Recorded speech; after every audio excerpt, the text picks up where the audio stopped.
One of the things that fascinates me about Bob Dylan and always has is he was a shapeshifter, probably still is a shapeshifter, and totally made shit up left and right. Yeah. So there's this famous introduction a couple of years before the incident where he plugged in. There's this famous incident where Bob Dylan's introduced by Pete Seeger at a folk festival. And Pete Seeger says, he tried to run away from home 9 different times, but was caught and returned. And then finally he jumped a train and came here and camped out with hobos. And here he is tonight. And everyone believed that. It later turned out to be his parents were like, well, good luck. And here's some money. And don't forget to write. Here's a cell phone. Yeah. Here's a credit, whatever. He had made it up. Yeah. And he said he worked worked at a carnival. Yes. And yeah, he said a whatever. part of the traveling circus, which I don't know if that's true. I don't. But I think it's part of an American tradition where William Faulkner completely made up his past. Mm-hmm. Ernest Hemingway made up stuff. Great artists invent themselves. Mm-hmm. I believe that. And they come up with all these stories. And I think Faulkner had everyone convinced that he had flown in the Royal Air Force in World War I. It's like, nope, completely untrue. He was tending a furnace, somewhere in Tennessee or something. But that it's part of the creative process in a weird way. Totally. Sometimes you hear it and you think, oh yeah, that's a sociopath. But no, that was part of his process, was inventing himself. Yeah. Definitely. And I think even through obviously his songs, and he's one of the greatest writers, I think, that we have. And it is interesting, thinking about, he didn't want to kind of deal with the fuss of people judging him for his past. Yeah. Sure. He just was like, this is my work. I want you to judge at face value. I thought it was hilarious when he won the Nobel Prize. And I just love that he was annoyed. I don't want to go. Where do I have to go to get it? Just annoyed by it all. Yes. Which would not be anyone else's reaction to winning the Nobel Prize. Exactly. But, didn't want the fuss. Yeah. I know. I haven't met him. Wait, didn't you? I thought you did meet Bob Dylan. No, I did not. I was told, no, Timothy hasn't met him either. He was involved in, Jim has met him, James Mangold, but we have not met him. I was told that I was going to have a rehearsal with Jim and Bob Dylan. Mm-hmm. And I got this email and I was like, oh my God. I was like, this is amazing. I have to pick out what I'm going to wear. I have to what am I going to say to him? What am I going to ask? I'm so excited. And I walk in the next day and it's Jim and Timmy. Oh no. And I was like, oh, what? Boo. I know. Who wants to meet Timothy Chalamet? I know. I was like, what a waste of time. I thought it was Bob Dylan. We were laughing Was he over in that. character the whole time or something? No, I think it's just sometimes they do that on set. He's just being whimsical, yeah. Well, there's, and an assistant had written it down, Bob Dylan. It was both names, Bob Dylan, all caps, in bold. So maybe I should have realized. Well, I've met him briefly. I've told I've told it before, but just because you're here and it lines up perfectly, I can do it really quickly. Backstage at a concert with my good friend and guitarist Jimmy Vivino, and we're just going to go see Bob play. I've never met him, never think I'm going to meet him, but we're just in this sort of backstage area. And then I'm pushed, literally pushed into a room and there's a bunch of people there. And then suddenly, because of the way people are moving in the room, suddenly I'm sort of spit out at the front of the room and there is Bob Dylan staring at me. And I'm right in front of him, and he's got the little tiny pencil mustache that he had during that phase where he's wearing the string ties and the little pencil mustache. And he looks at me and he goes, hey, I know you from the TV. Whoa! And then just then, I get interrupted by somebody who pulls my focus, who literally drags me out of my one conversation I'm going to have with Bob Dylan. And Bob Dylan skitters away. Oh, no. And that person was Al Gore. Whoa. And I've always been pissed at Al Gore ever since because literally he went, hey, Al. I know. He said, I know you from the TV. And I'm about to go oh my God, Bob Dylan. And I'm just about to speak to him and he's looking at me when I hear, Conan, it's me, Al Gore. God, no. Global warming's a reality. Al. It's an inconvenient truth. The earth is warming by 3 degrees every and I'd see Bob Dylan shrug and kind of walk away. Man. Did you know that? Jeez, and that was it. But he knows you. He knows me from the TV. He didn't know my name. And it wasn't the TV. It was the TV. Accent on the T. I got to get to Chalamet and tell him that's how you pronounce TV. Yeah. You should have told him. I saw him at a concert right before. We went at the Kings Road Theater in New York. And I saw him. And I actually, so sad. I had eaten a bad turkey sandwich. And I was like in the middle, like the concert. I'd never seen Bob Dylan live before. And I'm like, I knew I was doing the movie and Timothy was there and I just was like, oh no, I'm going to throw up. So I had to leave like halfway through. I ran out of the stadium, and it's like a beautiful theater, like really kind of grand and gold. It's really pretty. Run out right next to the concession stand, like in the lobby, and I can't make it to the bathroom, just puke turkey sandwich all on the carpet. Oh my God. And then I was like, oh gosh. And I had to leave. And I went to the bathroom, and then when I came back, they had like a sad little like cone over my throw up, like avoid this area.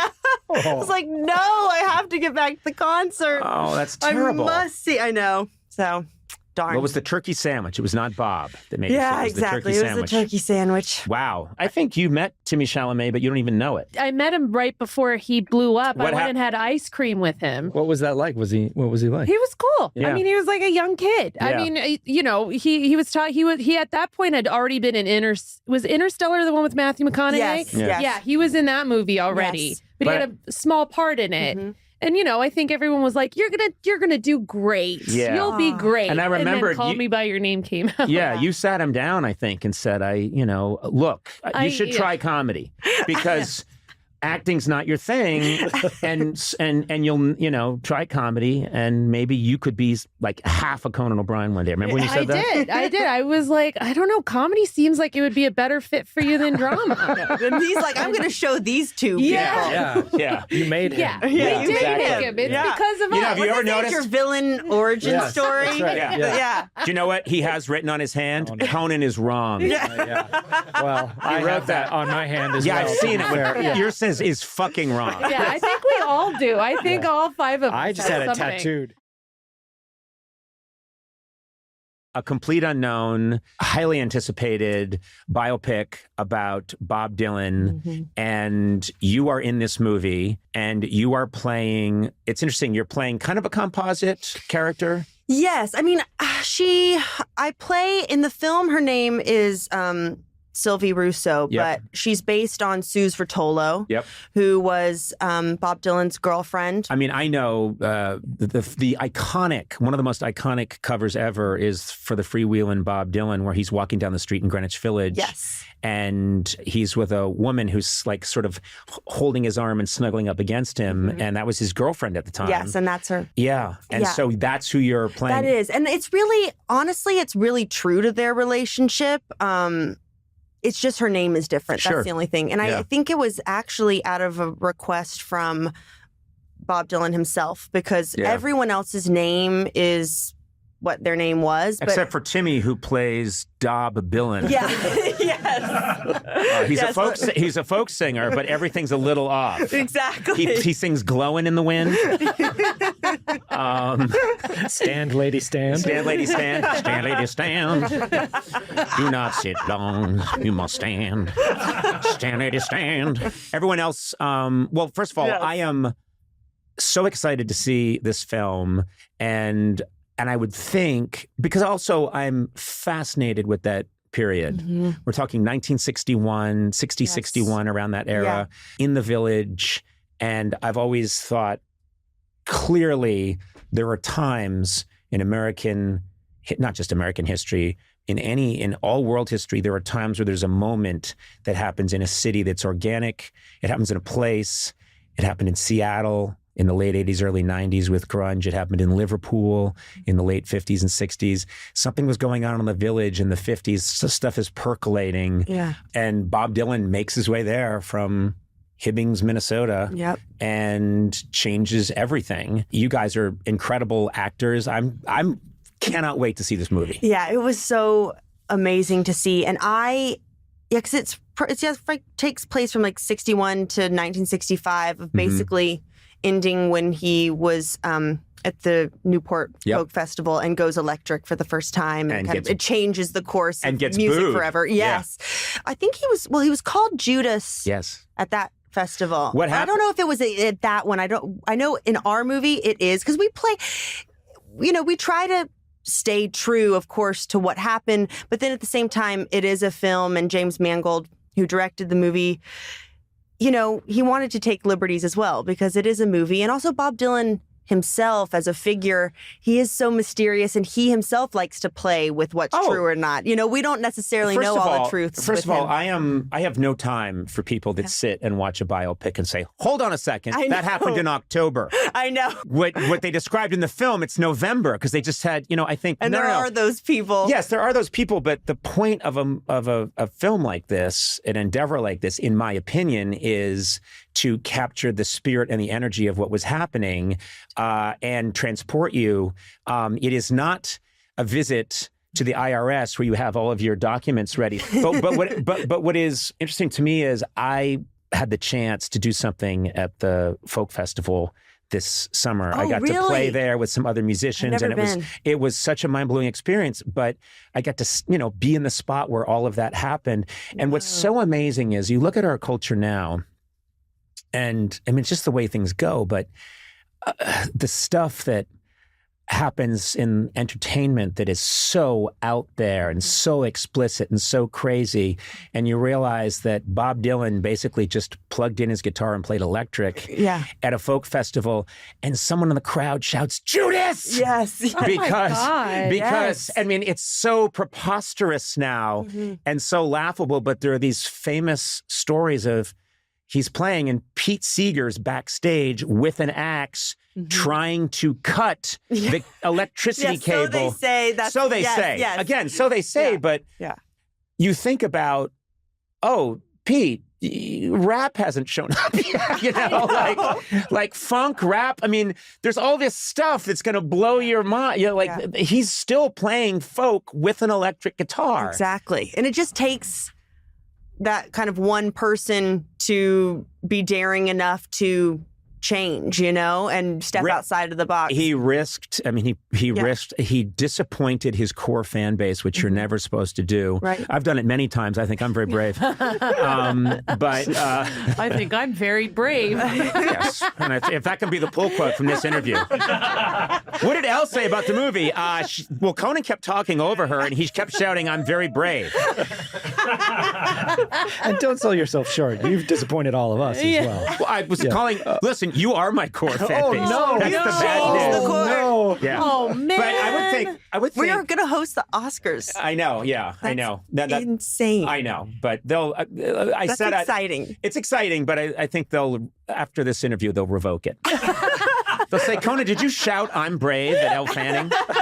I would think Elle. I mean, I was born in '63, so this is ancient history to me because I wasn't connected to it in any way. But for you, this might as well be 1861. It's such a long time ago, but the style of that time is so iconic. Oh, completely. And I mean, not just the music, but getting to, I would just think from a art production standpoint, I really want to see the movie, and I'm looking forward to the performances and the story, but I'm also looking forward to the cars, the guitars, the clothing, the look of things. Yeah, it's really shot with such authenticity. I mean, we shot in New York and also New Jersey, because obviously a lot of those iconic New York streets now are very modernized. So we actually took in Hoboken, kind of created Cafe Wa and West Village, over there. And Ariane Phillips did our costumes, and she's just absolutely incredible. I think Timmy had 70 outfit changes, because it really goes from him starting Robert Zimmerman to Bob Dylan.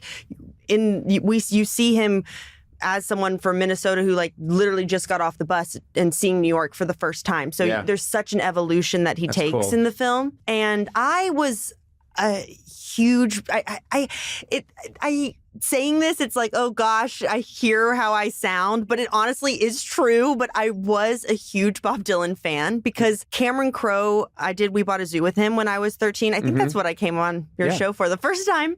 But he introduced me to Bob Dylan, and I became like a Bob Dylan nut. And I wasn't allowed to have posters on my room, but I had a cork board, and on the cork board, I had Bob Dylan up there, and I would write every day.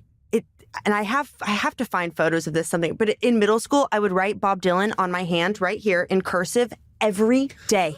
Wow. Like weird. But also, you know I don't know. I don't know why I also did that. I think I was like, I'm cool, I like Bob Dylan. And in middle school, I was like, you don't know who he is, And I'm like, I do. But I did that. And I really did. So I feel like I manifested like getting this part. It's kind of wild. Well, you manifested it. Yeah, you manifested it. Kids in school were like, what is that? Who is that? I'm like, you don't know. Wow. You sounded like an awful kid. I know. I was just more like, I love that. You don't know, do you? Yeah. Well, I wrote his name on my hand and you couldn't possibly know. Exactly. What kind of kid were you? Well, bye-bye now. Yes. But I was very excited about doing this. I was like, what? And they came to me. I was like, people have dream boards where they're supposed to, right? You're supposed vision boards. Vision boards where you're supposed to, your hand was your vision board. That's right. You were just manifesting things. Totally. I mean, the movie they'd been trying to do for a while, and with the strike and COVID and like Timothy's been training for it for like 5 years now. So he sang everything live. He did the guitar live, and it was really kind of amazing, like hearing him for the first time. Like, it was extraordinary. And we were in... It's so funny when you said he'd been training really hard, I thought he went the Marvel route. Yeah. And so he shows up as this completely jacked, and he just misunderstood. Bob Dylan just all roided up. Exactly. V-shaped torso. Yeah. I'm all set to go. I put on 150 pounds of muscle. Well, now we need to do your algebra. Come on. Yeah, exactly. Yeah. I didn't realize he did all of his own. He did. Yeah, all of his own singing. I was in like an auditorium for the first time and hearing him sing. I think it was A Hard Rain's Gonna Fall. He was singing that, and all the background artists like in the auditorium were like, that's not him. Like, he's lip syncing. I was like, yes, it is. I like tapped him. I was like, I know it is. I know it's him. You're always a know-it-all in all your stories. I know, Again, I happen to know it is. And I've written it is on my hand. Like the most annoying person. Like, well, it actually is. Oh, no. We should have you just pop into the podcast every now and then and go, yes. It is. And I haven't. Was that Elle Fanning who just popped through that little window? Yes. Wait, you have Conan O'Brien written on your hand currently. Yeah. I'll start. I don't know what that'll manifest, but Yeah. Oh, something. You don't want to know. Being on the podcast a 9th time.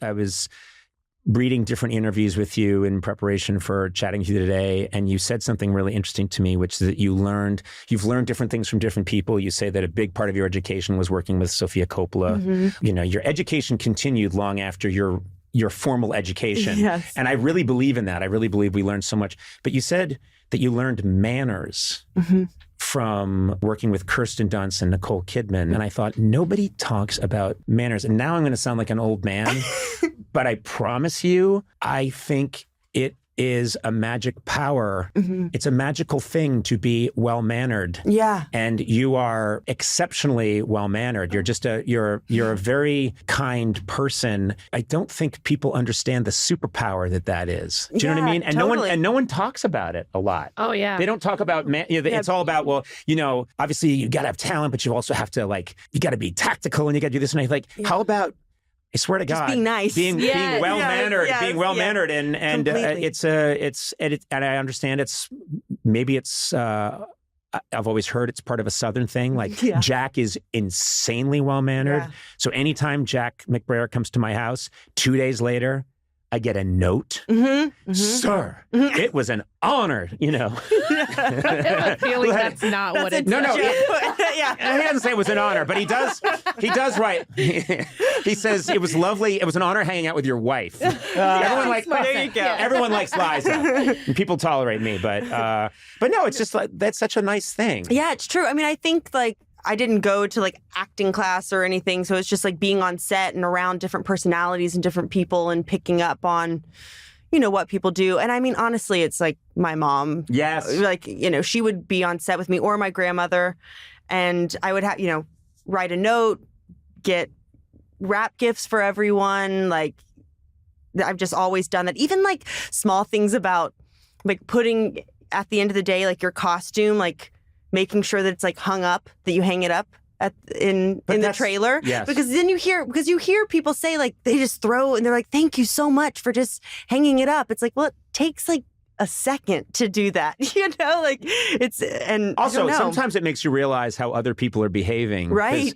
I've had situations where, I don't know, I'm doing something and I'll, I don't know, it'll be like a Sirius XM record in New York or something, and I'm headed out and I'll pass the person at like the front thing and I'll say, I'm going to get coffee. Do you want any? And they go, like, what? Yeah. What? And I'm thinking, I'm not giving you a kidney. Right. I'm saying I'm getting a coffee. Would you like one too? Mm-hmm. And you realize, oh, it's such little things like that. I know, it mean just a lot makes to you people. feel better to, I don't know, to be kind. I mean, it sounds so cliche and easy, but I don't, in this business, it's like there's a lot of not nice people. Why'd you look at me? And by the way, that's a made-up story about getting the coffee. Yeah. I was like, did you really get coffee? No, fuck that. No, I think you took the coffee from that person. I took her coffee, and I said, thanks for the Java. Now go get your own. But you are known, you actually are known as like the nicest and the best. Well, that's very sweet. You are. But everyone says it and everyone thinks it. But Sona, you've seen the real me. I have seen the real you. Yeah. Yeah. I have. It's coming out in a tell-all. You already the wrote it. The real Conan O'Brien. You wrote a book. Yeah, I did. That's right. I did. She wrote a New York Times bestseller called World's Worst Assistant. Yes, She basically put it all out there. But it's basically the two of us acting good to have a little edge. Yeah. We're mostly you read the book and it's a hilarious book, but you mostly just read the book and think both of these people are idiots who shouldn't be allowed to do anything. I think I started writing it thinking it would be a takedown of you, but it was really just an indictment on me and how bad I was as your assistant. But being your assistant, I will say there's a difference you can see between people who will dismiss you and people who actually talk to you. Right. I got that a lot. Right. Yeah. And it makes a really big difference. Yeah. Yeah. And just remembering people's names. You know, people. You know what I mean? Like on set, you do meet a lot of people. It's like assistants, like people can sometimes just be very rude to assistants because they're trying to get to you. And there's a lot of people who actually talk to you. I had a really interesting thing happen to me. I've never forgotten it, which is I was working on The Simpsons. I was a writer-producer there. This is before I got the talk show, and I'm probably, 26. And I used to just wear like a t-shirt and kind of that, that red James Dean kind of iconic jacket with the flip-up collar. I had one of those. Yeah. That's just how I'm dressed, and I'm wearing sneakers. And I remembered I was going to go meet my friend, Suzanne Daniels, who was a big exec over on the Fox lot. I remember for some reason I had a package in my hand that was just my package. And I walked into this office and I said, I'm here for Suzanne Daniels. And this person behind the desk went, yeah, just put that down. Just leave it there. And I went, well, actually, I'm here. And they went, just put it down, okay?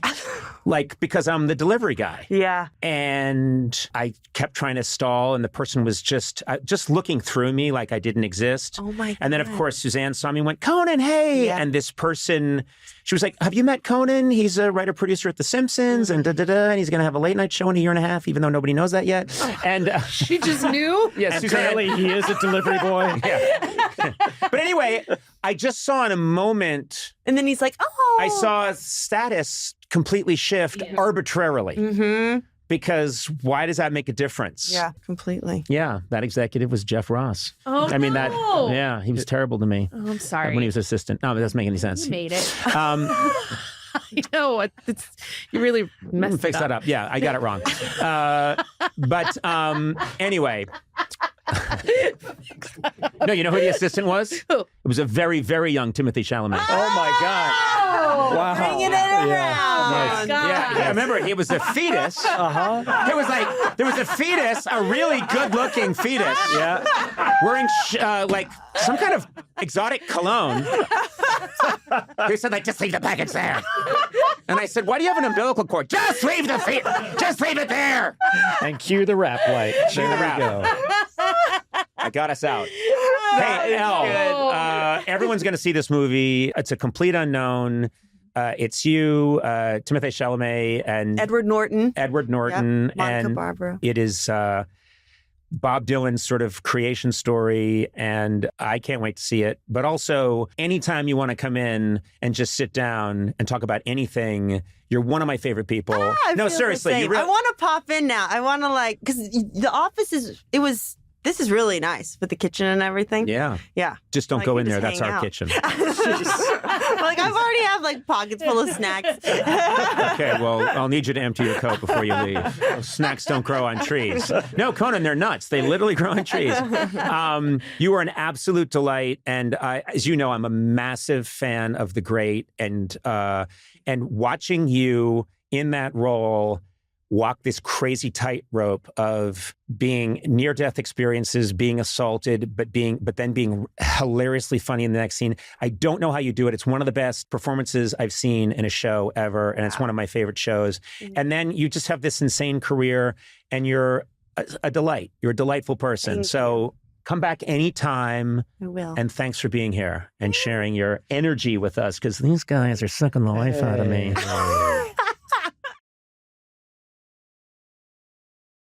Hi, my name is Elle Fanning, and I feel ecstatic about being Conan O'Brien's friend. I'll take it. I'll take it. I'm ecstatic you're here because, am I not right? Yes. The last time you were here, you left, and all of us were just bathed in golden light. Yeah. Because you've got a great energy. You've got the nicest, kindest, and super funny game. And then I came home and my wife was like, well, you're in a good mood. And I said, I was with Elle Fanning having a conversation. And I'm as happy as I've ever been. And then she started to cry. And then you haven't seen me for how long? That was a long time. And I haven't seen my wife since that night. Pretty much ended it. Thanks to you. I'm so sorry. Yeah. So sorry. I've never been that happy again. No, I'm so happy that you're here. We get it today. Yeah. And it's but I feel the same. Well, thank you so much for being here. And we were just, and the second you came in, before we could even start recording, you started talking about this call-in show that you were obsessed with for a while when you were in school, and how they caught cheaters on it. And we just found out that it was a lie. Yep. Yeah. It was a lie. I'm devastated. I can't believe that that's a lie. I know. It's sad that these cheaters are fake and that they're not real cheaters. Well, what was the show? Just say what it was. It was Ryan's Roses. Ryan's Roses. Yes, which I think they still do. And you used to listen to it when you were going to school. Yes, in the mornings, going to school in the mornings. And my grandmother she actually tuned in. It was on the top of my mind because she said that she listened to it the other day and she hadn't listened to it in forever, and we would listen to it together. And now I'm like, I have to go break the news to her. You don't have to tell your grandmother. No, don't tell her. I won't tell her. She's always skeptical of things being fake, though, but actually. This isn't like Santa Claus. This is good news that this is fake. No, well, explain quickly what it is. Yeah. Well, you know it better than I do because Well, but yeah, Ryan's Roses, it's basically... It's Ryan Seacrest. Ryan Seacrest on Kiss FM, and it's a call-in show where if a partner suspects, that they're being cheated on, then someone from Ryan's team will call that person and say, we're a free florist company and we're giving out free flowers today, and would you like to give flowers to anyone? Meanwhile, they're being secretly recorded. Their partner's on the other line listening in. They don't know that. And then sometimes they'll send flowers to the person that they're cheating with. Oh, God. And then they catch them, and then their partner comes on. It's like, But that sounds horrific. Yeah. But then, Sona, you come out with a bombshell. That was they were all actors. that It's fake. It's fake. It's the whole thing is fake. And when I was just hearing it for the first time, I thought it would kind of have to be fake because you're destroying lives. No, we all believed it though. You should hear it. They were really good. They were. Yeah, they're really believable. Yeah. And then they would even cut out, like they'd be like, "Oh, we lost them." Yes. You know, like, oh, they hung up. They realized they were being recorded and they're realistic. gone. Well, that's right. And it's like, oh, we're trying to call them. We can't get them back. I just texted a deep source within Ryan's Roses. You did? I asked this person if it was fake, and hopefully by the time this interview is over, we'll have at least their denial, if not admission. Okay. This is good. If he responds and he's like, who is this? Yeah. I'll say, this is Ryan. Yeah. It's what we've been doing. Maybe he doesn't know. Yeah. He could be Nixon, innocent. You could do it on this, but do it for real. Oh, yeah. Oh, yeah. That could be a new segment on the show. Cheating on Conan's anyone? chocolates. Coco's chocolates. Coco's Coco! Hey, Conan here from Team Coco, and I send free chocolates to people. Who should I send them to? Is that your wife? It isn't. Is that how it goes? No, it's not. He has another person. She calls the guy or girl, and she'll be like, "Hey, you've been selected for to send a free bouquet of roses to anybody you want. Yeah. Who do you want to send them to?" So it's like you've been punked, but you've been caught cheating. Yeah. Here's the thing: I'm terrified of pranks. Terrified. Because when people say, "Oh, let's play a prank," and we're going to play a prank on someone, people have assumed because I'm in comedy that I would love a prank. I hate a prank because I always think someone's going to get hurt. Yeah, their feelings are going to get hurt, or they're going to be physically hurt. Like, oh, it's really funny. They're going to open the box and this thing's going to spring out. And I immediately go to, it's going to detach a cornea. Someone's going to get hurt. Yeah, well, because you hear those things and then it's like, oh, it was all just for, a laugh, and then it's like, they're dead. They're dead. Wait a minute. No, I wasn't allowed. I don't think you should be pulling pranks, Elle. Elle's pranks are always like, yeah, and then it's a bomb. No, Elle. Yeah, but it's funny because who would expect a bomb? Elle. But no, we weren't really allowed. Like my sister and I, like pranking. We weren't a pranking household. No, it's too dangerous. Yeah, that's what my mom was like. No. You know what? Pranks. Let's talk about your childhood because you grew up in Conyers, Georgia. Yes. And it blew my mind because I realized today that is the birthplace of Mr. Jack McBrayer, who plays Kenneth the Page. Kenneth the Page on 30 Rock is from Conyers, Georgia. Oh, yes, but I know him. Oh, yeah, you know him real well. No, I know. Wait, I think it is. Wow, this is a terrible day for Jack McBrayer. No, but I do. Jack who? No, I actually... From 30 what? Who played Kenneth a he? I really do. I think he knows my aunt really well, and I think they went to school. Oh, that's so funny. He is a guy who would bother your aunt. Let me make sure that I'm thinking. Excuse me. No, totally. And I've actually hung out with him a lot of times. Yay! I just want to... Because he does know my aunt. Yeah.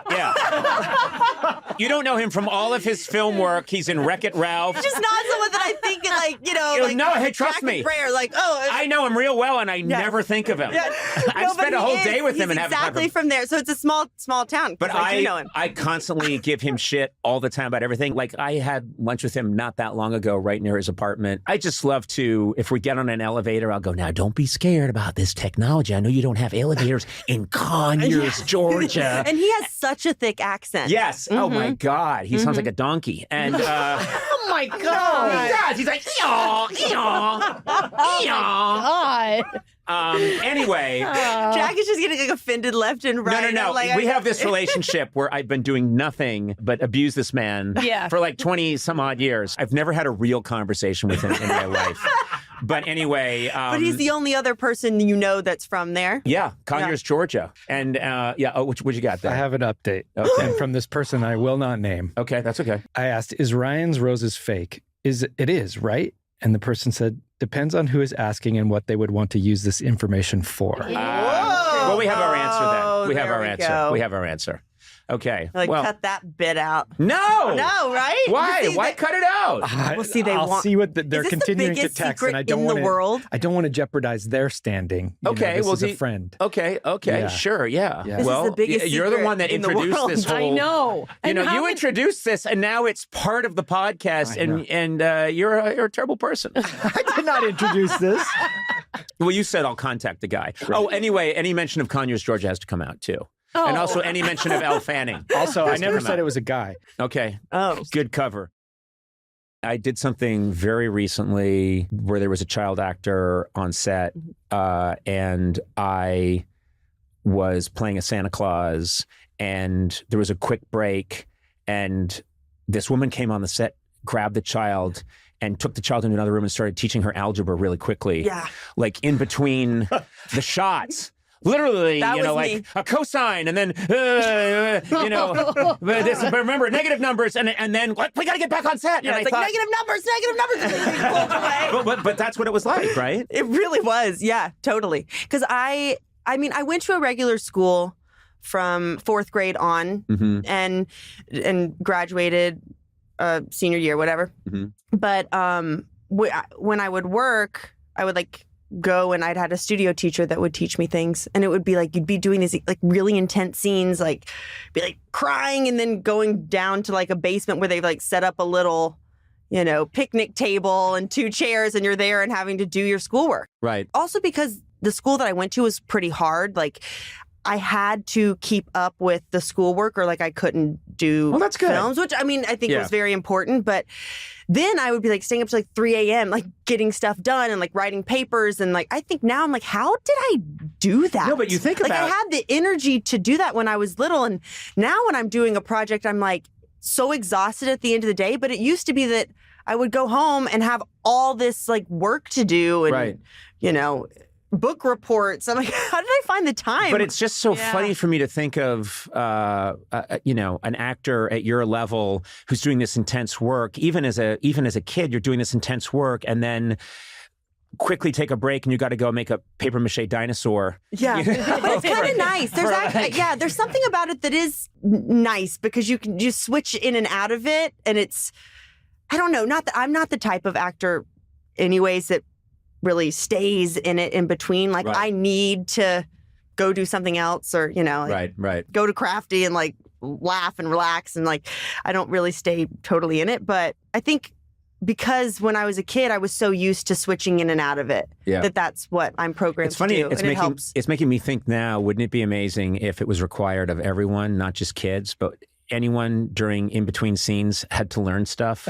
So I'm just thinking of and then you'd be quizzed on it later. Yeah, but I'm thinking of Al Pacino in Scarface, and he's just doing this over the top, Miss Elle, my little friend, and then they're cut, and he's in the next room, and they're now remember, the Kansas-Nebraska Act in 1950, he's like, oh, yeah, I got it, I think I got it. So, okay, so everything, skit, actually. So everything north of the 50-degree latitude had to be, okay, had to be, a free state, but anything below. Okay, and back on set. Say hello to my little I think everyone has to do that. I like that. It's hard for me to believe that you've never done a scene, or you've never acted in a scene with your sister. You guys haven't done that yet. It's crazy. We've done, I think the closest thing was an animated. We were in My Neighbor Totoro when they did the English dubbing, version of that. And I was 4 and Dakota was 8, I guess. And we played sisters in that, but it was voiceover. It's not the same. It's not the same at all. No. Are you guys looking for something? Yes.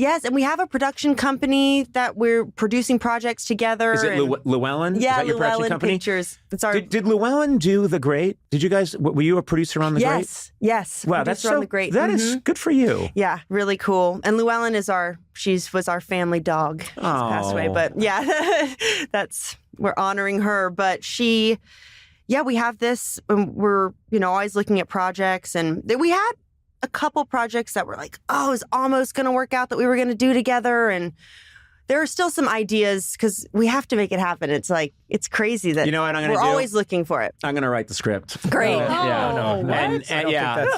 It's good. And I've never, listen, first of all, never written a movie script, but I got it. You'll be the third sister. Yeah, I'll be the third. I'll look like the Wendy's girl. Yeah.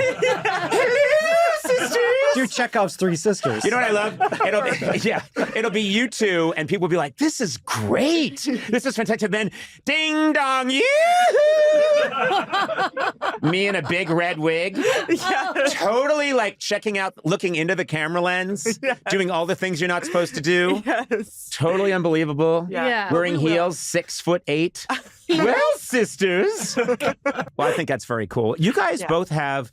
Because I know fashion, fashion's very important to you. Yes. And not just because you're a great actor, but you're also, you seem like a very artistic type. I know you cook. I know you like to express yourself in different ways. And you like fashion. You like to take risks. Yeah. I do not take fashion risks. You are wearing a cashmere hoodie under a blazer. Yeah, basically. That is a risk. It's called the Larry David. I think this is what he... Well, that's a risk. Yeah, but it's a good color combo. Thank you. It's dark green I'm with the navy. I'm doing it's a benefit. Very interesting. I'm doing a charitable thing tonight. So I'm usually dressed down for the podcast, but because I'm doing this charity thing tonight, I need to be dressed up a little bit. So this is me. But I don't take fashion risks. I mean, I don't... Yeah. What I'm saying is I know that you'll really go for it sometimes. Yeah. Which is cool. I don't think I have the guts to do that. I mean, I think I always, like, growing up, I was kind of allowed to, like, put my outfits together and wear what I wanted to. I did a lot of, like, thrifting and vintage shopping and stuff like that. So acting, it also comes with this whole other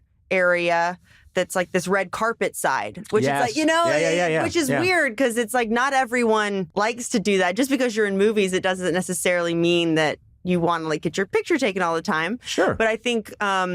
I don't know. For me, maybe I was like, I do like this. Oh, yeah. I do like the red carpet kind of artistic expression and getting to, it's like another character, you know? Yeah. And keeping up with those things. It is so unfair. We'll be going someplace and we'll be seen and my wife will be in the closet for an hour and she'll keep coming out and trying different things. And I just go in and put on a suit. I know. And I just put on a suit and people, and everything is just like, yep, check, you're fine. And my wife will come in, she'll come out, she's in a beekeeper's outfit, and she goes back in, she comes out, she's wearing like a lion costume. Yeah, she's trying every time. fur pants with like armored, Flemish armored top. You know, she's trying all this crazy stuff. But I feel like it's so much, the pressure is so much different. Yeah, there is. And there are some days you're just like, oh gosh, like, why do you have to think so much about that stuff? But then I don't know. Other times it's very fun. But it's interesting with movie like this, where like certain press tours and stuff. You know that it's going to be what clothes you wear, and like that's a part of promoting films now. Yes, I don't know, literally what clothes you wear. Well, let's talk about this, and because especially like Timothy Chalamet. He's a fashionista himself. He is quite the fashionista. I just was past the television the other day, and a commercial it was a men's cologne ad that he's in for Chanel. And he's like falling through the air wearing, and I just thought that should have been me. They are never coming to me. Oh, wow. Look, if we can't get Timmy Chalamet, we've got Conan O'Brien on the line. Thank you for letting me hang out with you and your family occasionally. Thank you for hanging out. You up with my us. cool factor. Yeah, and my which kids is quite an accomplishment. are like, who's that tall guy? Yeah. Who's that tall lady hanging around? Well, it's Why is he bothering wild. us? They don't have any, like, they don't want late night TV. They don't have any, there's no notion of that right now for them. Whereas when we were growing up, it was like Johnny Carson and SNL and the whole, of course, you had to do the whole thing. If it's okay, I'll come over to the house, and Blay, you'll come with me, and we'll load up a bunch of like best of Conan stuff on a computer. I need your kids. They're gonna. I need a bunch of. They're gonna start getting into it. We're going to. all I need is about 6 hours with your kids and some energy drinks. And then that'll be... And a large screen. And we'll have... And then they'll start worshiping you. They love The Simpsons. They love The Simpsons. There you go. So we literally were like, he wrote on The Simpsons. And they were like, okay. Right. Now we get it. Now we're sort of interested. Now we're into it. Then you say, well, he was an accountant on The Simpsons. He didn't really write. He sort of worked on the books. I was going to say, because you said that you're going to take Blake to her house, you can just email YouTube clips and stuff. No, I need to be there, and I need to be gesturing to a screen going, see? Now wait for it, and then kapowie! What do you think, guys? What? Pay attention! They're like 11. They'll be like, all right. They just start. Is it on TikTok? They start crying. All right, load up the next one. You're bringing Blake. Yeah. Why? Blake, bring up the next one. Why? He's the AV guy. Yes, sir. He's the AV guy. He's got to do AV. Bring up the next one. Here it comes. Another remote of you delivering food. Yeah. Chinese food delivery. Here it comes. You think a guy who delivers Chinese food, right? You've seen them, right? Hey, where are you going? Pay the fuck attention! Mom! Who is the guy who lived under the stairs? Who lived under the... Oh, that was Letterman. That was Chris Elliott. Right. Yeah. Chris Elliott. See, that's why I need to be there to educate them. Right. I don't want them... See, if I let you do it... Oops. I'm showing them Letterman. Yeah. Oops. If I let you do it, you'll be like, oh, I showed them all the classic Letterman. And the kids will be like, man, that Letterman's so sharp, so good. And I'll be just, okay, yes. Yeah. He's the best. But I'm coming over. Blay. I'm there, dude. You know what we're gonna do? We're gonna put them on we're gonna have it transferred to like 16 millimeters and show it on a. All right, now coming up next, you see, this is 1998, Conan. Now you see my face fill out a bit. Anyway, such a joy having you here. Thank you so much. Congratulations on everything, and especially Cocaine Bear, and give my best to your old man. All right, you give my best to Liza. I call her my old lady. I call her your better half. So does everybody. There's a quote you have that I saw that I thought is really fascinating, which is I think I'm getting this right, but you said, you feel like you're a character actor that's trapped in a leading lady's body. And I thought, that's so true, because you're stunning. You're stunningly attractive. No, seriously. You are beautiful. Yeah. And you should just know you're beautiful. We're not being nice. We're sort of just like stunned. And I feel that way every time I run into you. And you've got, it's crazy to act like it's a contradiction at all, but your comedy chops are so crazy good that to have both, and then also to have all these other ambitions that you have, I think is very maybe it's unusual. It didn't used to be. I think about like the old movies stars of the Greta Garbos and like the Mae Wests of the world. Like they were so cute, and like even like Katharine Hepburn and Audrey Hepburn, they got to, yes, they were like leading ladies. I mean, Audrey Hepburn probably more than the rest of that list, but they were like, Joan Crawford was like a broad, she really got Rosalind Russell, like Auntie Mame was like my favorite thing growing up. Like I was like, I just want to be Auntie Mame, and that's what's always appealed to me, the just people who really got to chew up the scenery and like do physical comedy as well as, I don't know, do everything. And then there became like these ingenues who were just like damsels in distress. And I've played a lot of those. My like girlfriends, the girl, there's not much to do. Just kind of like be in the movie with the guy, like, When I saw you in 40-Year-Old Virgin, obviously you were, crazy attractive popping on the screen, but also the way you were playing it was so funny in a different way that I hadn't quite seen before. Aww. And I remember thinking, she's so funny in this way. I haven't seen anyone else quite do this. It could have been a character that was just kind of there, but then it just became like a really funny character because how you did so much fun doing that. Yeah. Beth. With I think a little thong sticking out. I did add a thong too. Not that I remember. Yeah, you really remember that. I was escorted out of that movie 4 times. You kept coming back in? Yeah, I kept coming in and saying, it's my right! Weird. I have not seen that movie in a long time, but You know who did was my friend's kid, who's 13. Oh, oh wow! Oh wow! He's like, so he had a bar mitzvah, and then he watched the 40-Year-Old Virgin. Yeah. And I was like, I'm like literally his like auntie. And now he'd like to speak with you, if possible. I was like, what were you thinking? He's like, I kind of forgot about that part. Like, really?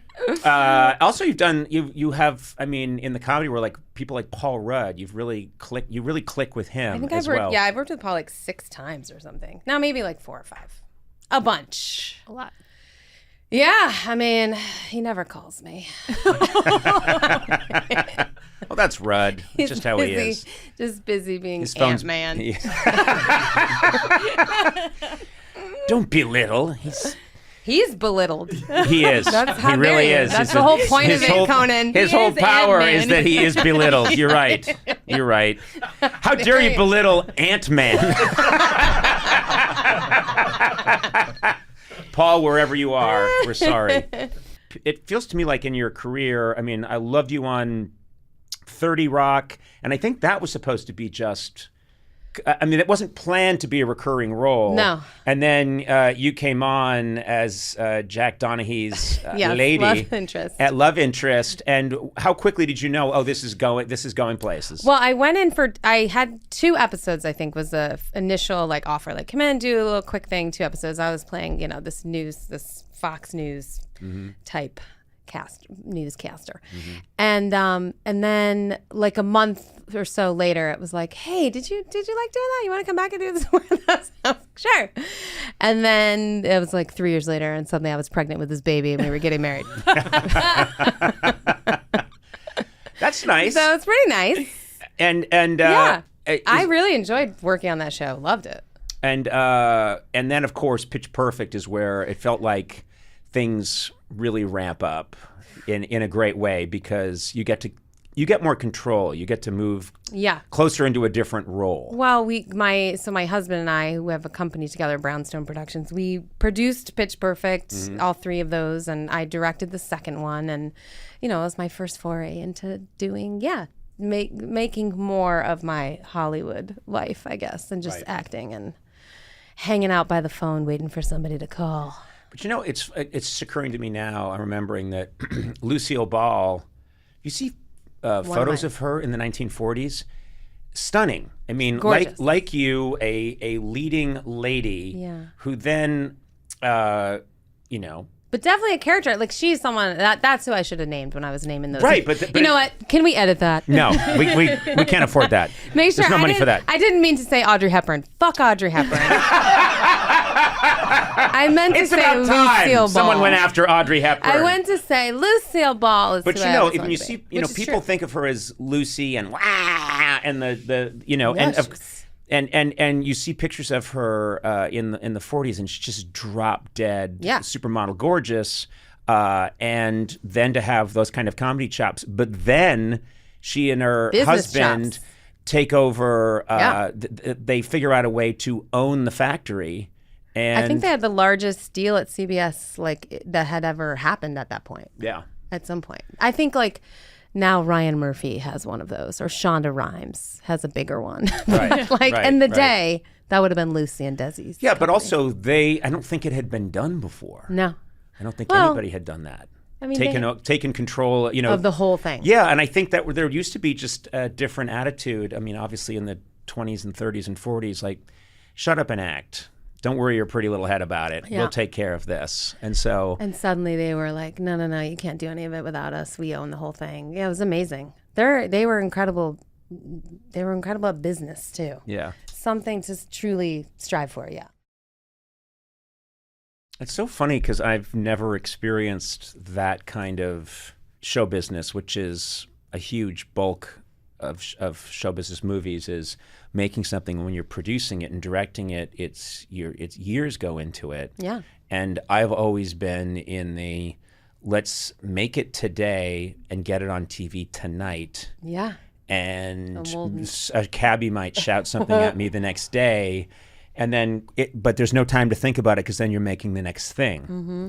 So I've never quite understood this. The film business fascinates me, and what little I've seen of it, it looks incredibly difficult, and I understand why I'm not part of it. Because I don't know about you need a lot of you need a lot of patience and a planning, and it's, I'm happy to get at bats. Like that to me is what's fun right now. Like just because what you were able to build on the daily was a sense of sort of a greater thing that has a legacy, right? I think that when you're doing these one-offs like every few years, yes, it can feel like, oh my God, there's so much pressure on this one thing to work. And this is it.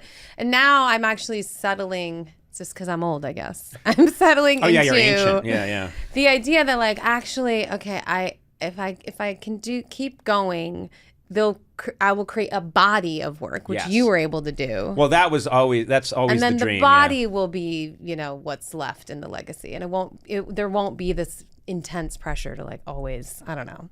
I don't even know what the pressure is anymore, though. Too, I'm sort of like, does it need? I mean, it needs to make its money back. I don't want anybody to be like, and I don't want to be boring. That's the main thing. I don't want to bore people. You don't have to worry about that. I don't think you have to worry about that. But is this, because it's funny, you've achieved so much and in different ways, but just talking to you, I can feel that you're tough, and you're tough on yourself. Probably tougher on yourself than anybody. I mean, I think that's true. Yeah.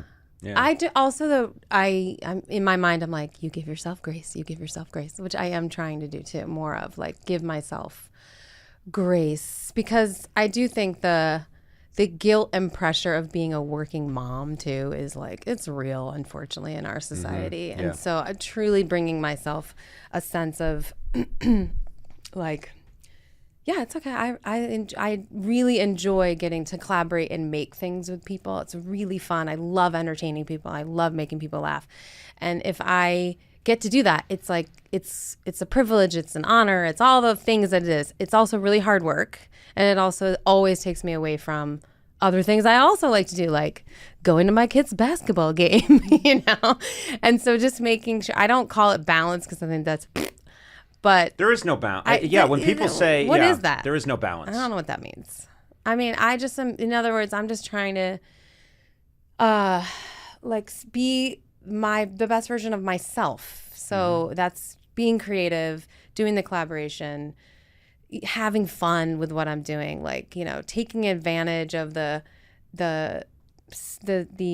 relationships I've made along the way, and hopefully planting seeds that can grow later so that this can keep going, like that's what I think about, like the big picture stuff. But at the end of the day, I also am just trying when it isn't great, because sometimes it's not great, or I'll have a bad day, or and by the way, when I watch Cocaine Bear, I'm like, oof, there's still things I'm like, God damn it, why did I cut that line? Or, oh, I should have cut that. Like, it's still not exactly right, but I like the idea that there's at some point pencils down, and you just go like, well, I did the best I could do with the time and money that I had, and the resources and the people and the and that's the grace. I don't want to talk to an artist who says, "No, I nailed it." I mean, and nothing can be changed. No, that's not the way it is. You can always hear something or see something. Totally. I wanted to bring up quickly Ray Liotta, who's one of my all-time favorites, and.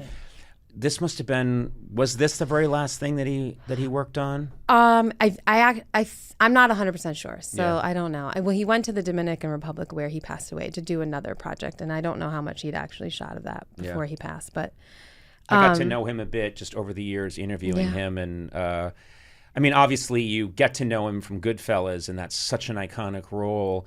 And then when you talk to him and he's just shrugging and being self-effacing, totally. you can't handle it, because you think, no. I think it's okay to say this. I went to like a memorial for him after he passed away, and I thought what was so sweet about it was that the guys that were there, like his best friends, who were like from high school in Jersey, like they're like.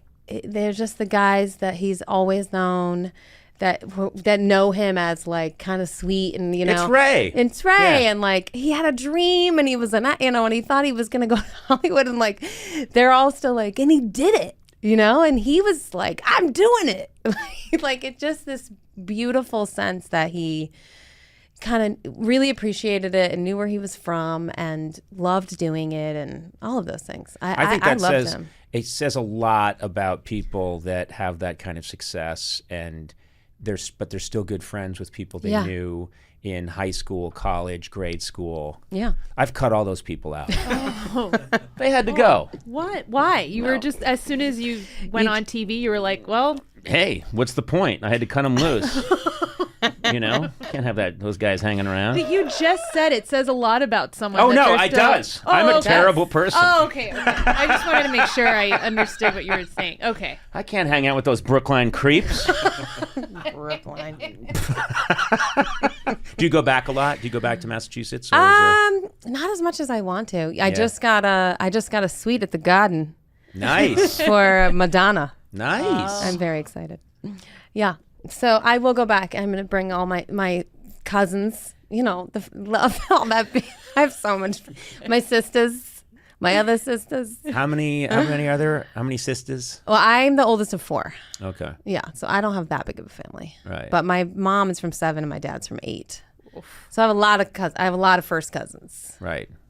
And we're going to have a blast. I'm taking them all to the suite at the Garden. That's fantastic. Well, thank you for inviting me. I'll be there as well. Oh, I didn't hear the invitation. I don't know if you are you a Madonna fan? I mean, I feel like you could get down to some Madonna. The old school hits. You know, it was never in my wheelhouse. I think that's fair to say. You're more like a Springsteen guy, right? That's your vibe. Yeah. Springsteen. I love Bruce Springsteen. It just wasn't during the. I'm gonna say I didn't go whole hog on the Madonna phenomenon when it was happening. I appreciated it. Yeah.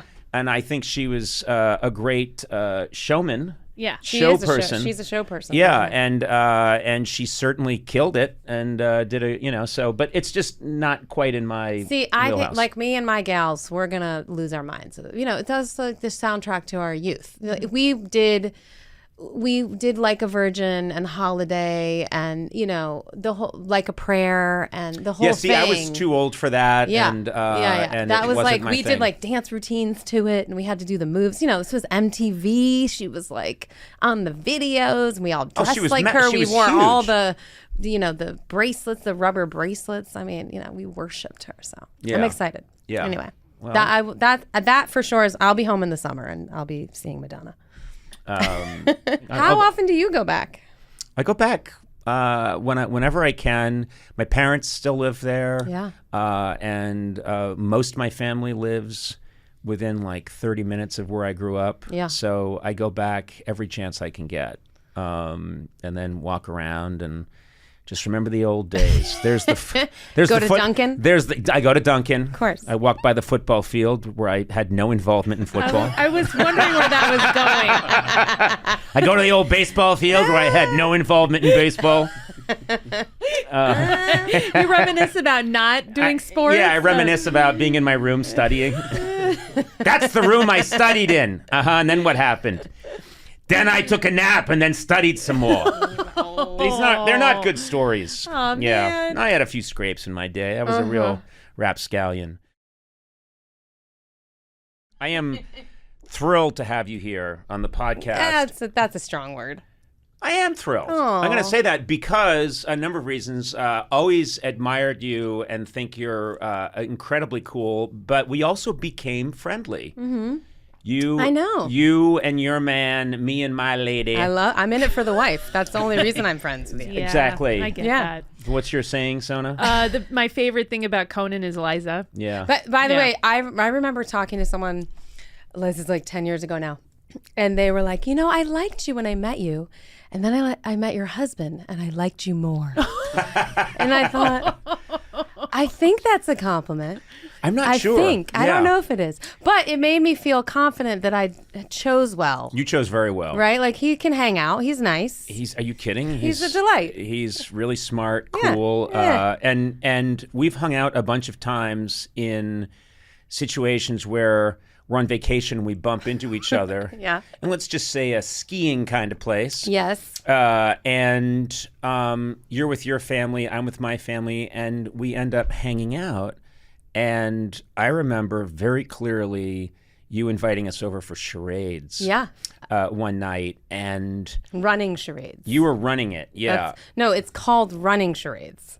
What do you mean? The game is not just simple charades. It's running charades. Like you have teams in different parts of the house. Okay. All right. You have to run to get your clues and then go give them. That's right. We were all in separate parts of this house, and it divided us into teams, and then we had to run, and there'd be, I don't know what you'd call this person, the wizard or whoever, the game master. The giver. The giver. The giver. Was on these back stairs and would say what the clue is, and then you'd have to run back to your team. And here's what I learned that night. You're one of the most competitive people I've ever met in my life. Elizabeth Banks is terrifying. You're a terrifying person. Truly, no one who actually knows me would disagree with that statement. And what's great is that you were really determined to win, and I kept thinking, this is fun. But then you'd win, and you'd be like, in your face! We won! You're not wrong that I don't. I'm not a gentle winner. Where does that come from? Because we have some things in common. We both come from Massachusetts. Yep. Obviously, I'm 70 years older than you, but you come from Pittsfield, Mass. Yes. And large Irish Catholic family. That's right. I come from Brookline, Mass. That's one of the things we've bonded over time. Yeah. So how did you turn out cooler than me? I'm not. You actually are. You are, though. Yeah, you kind of kill it. Well, so half my family is also gingers. And so that's another thing I like about you. You remind me of home in all the best ways. But I didn't get the ginger, so I think that's part of it. Like I didn't have to grow up worrying daily about like being made fun of. Oh, okay. Now it's good. Like nobody gets made fun. First of all, you're not allowed to make fun of people now. I don't know if you know about that. I know. Like that's not allowed anymore. Right, can't do it. It's keep kind in mind at all times. That's the whole thing. Yeah. That's what we're trying to. I think making fun of people is going to come back and going to come back strong. And I'll be ready when it does. There's going to be whisper campaigns. campaigns. You wanted to come back, but didn't people make fun of you? Why would you say that? You always say you were awkwardly tall, had really long legs. You were like 40 pounds. Yes, yes, I was mocked and abused, but in the best ways. I mean, I had a great bully, like a really good bully. She was excellent. She was good at her job of the bully thing.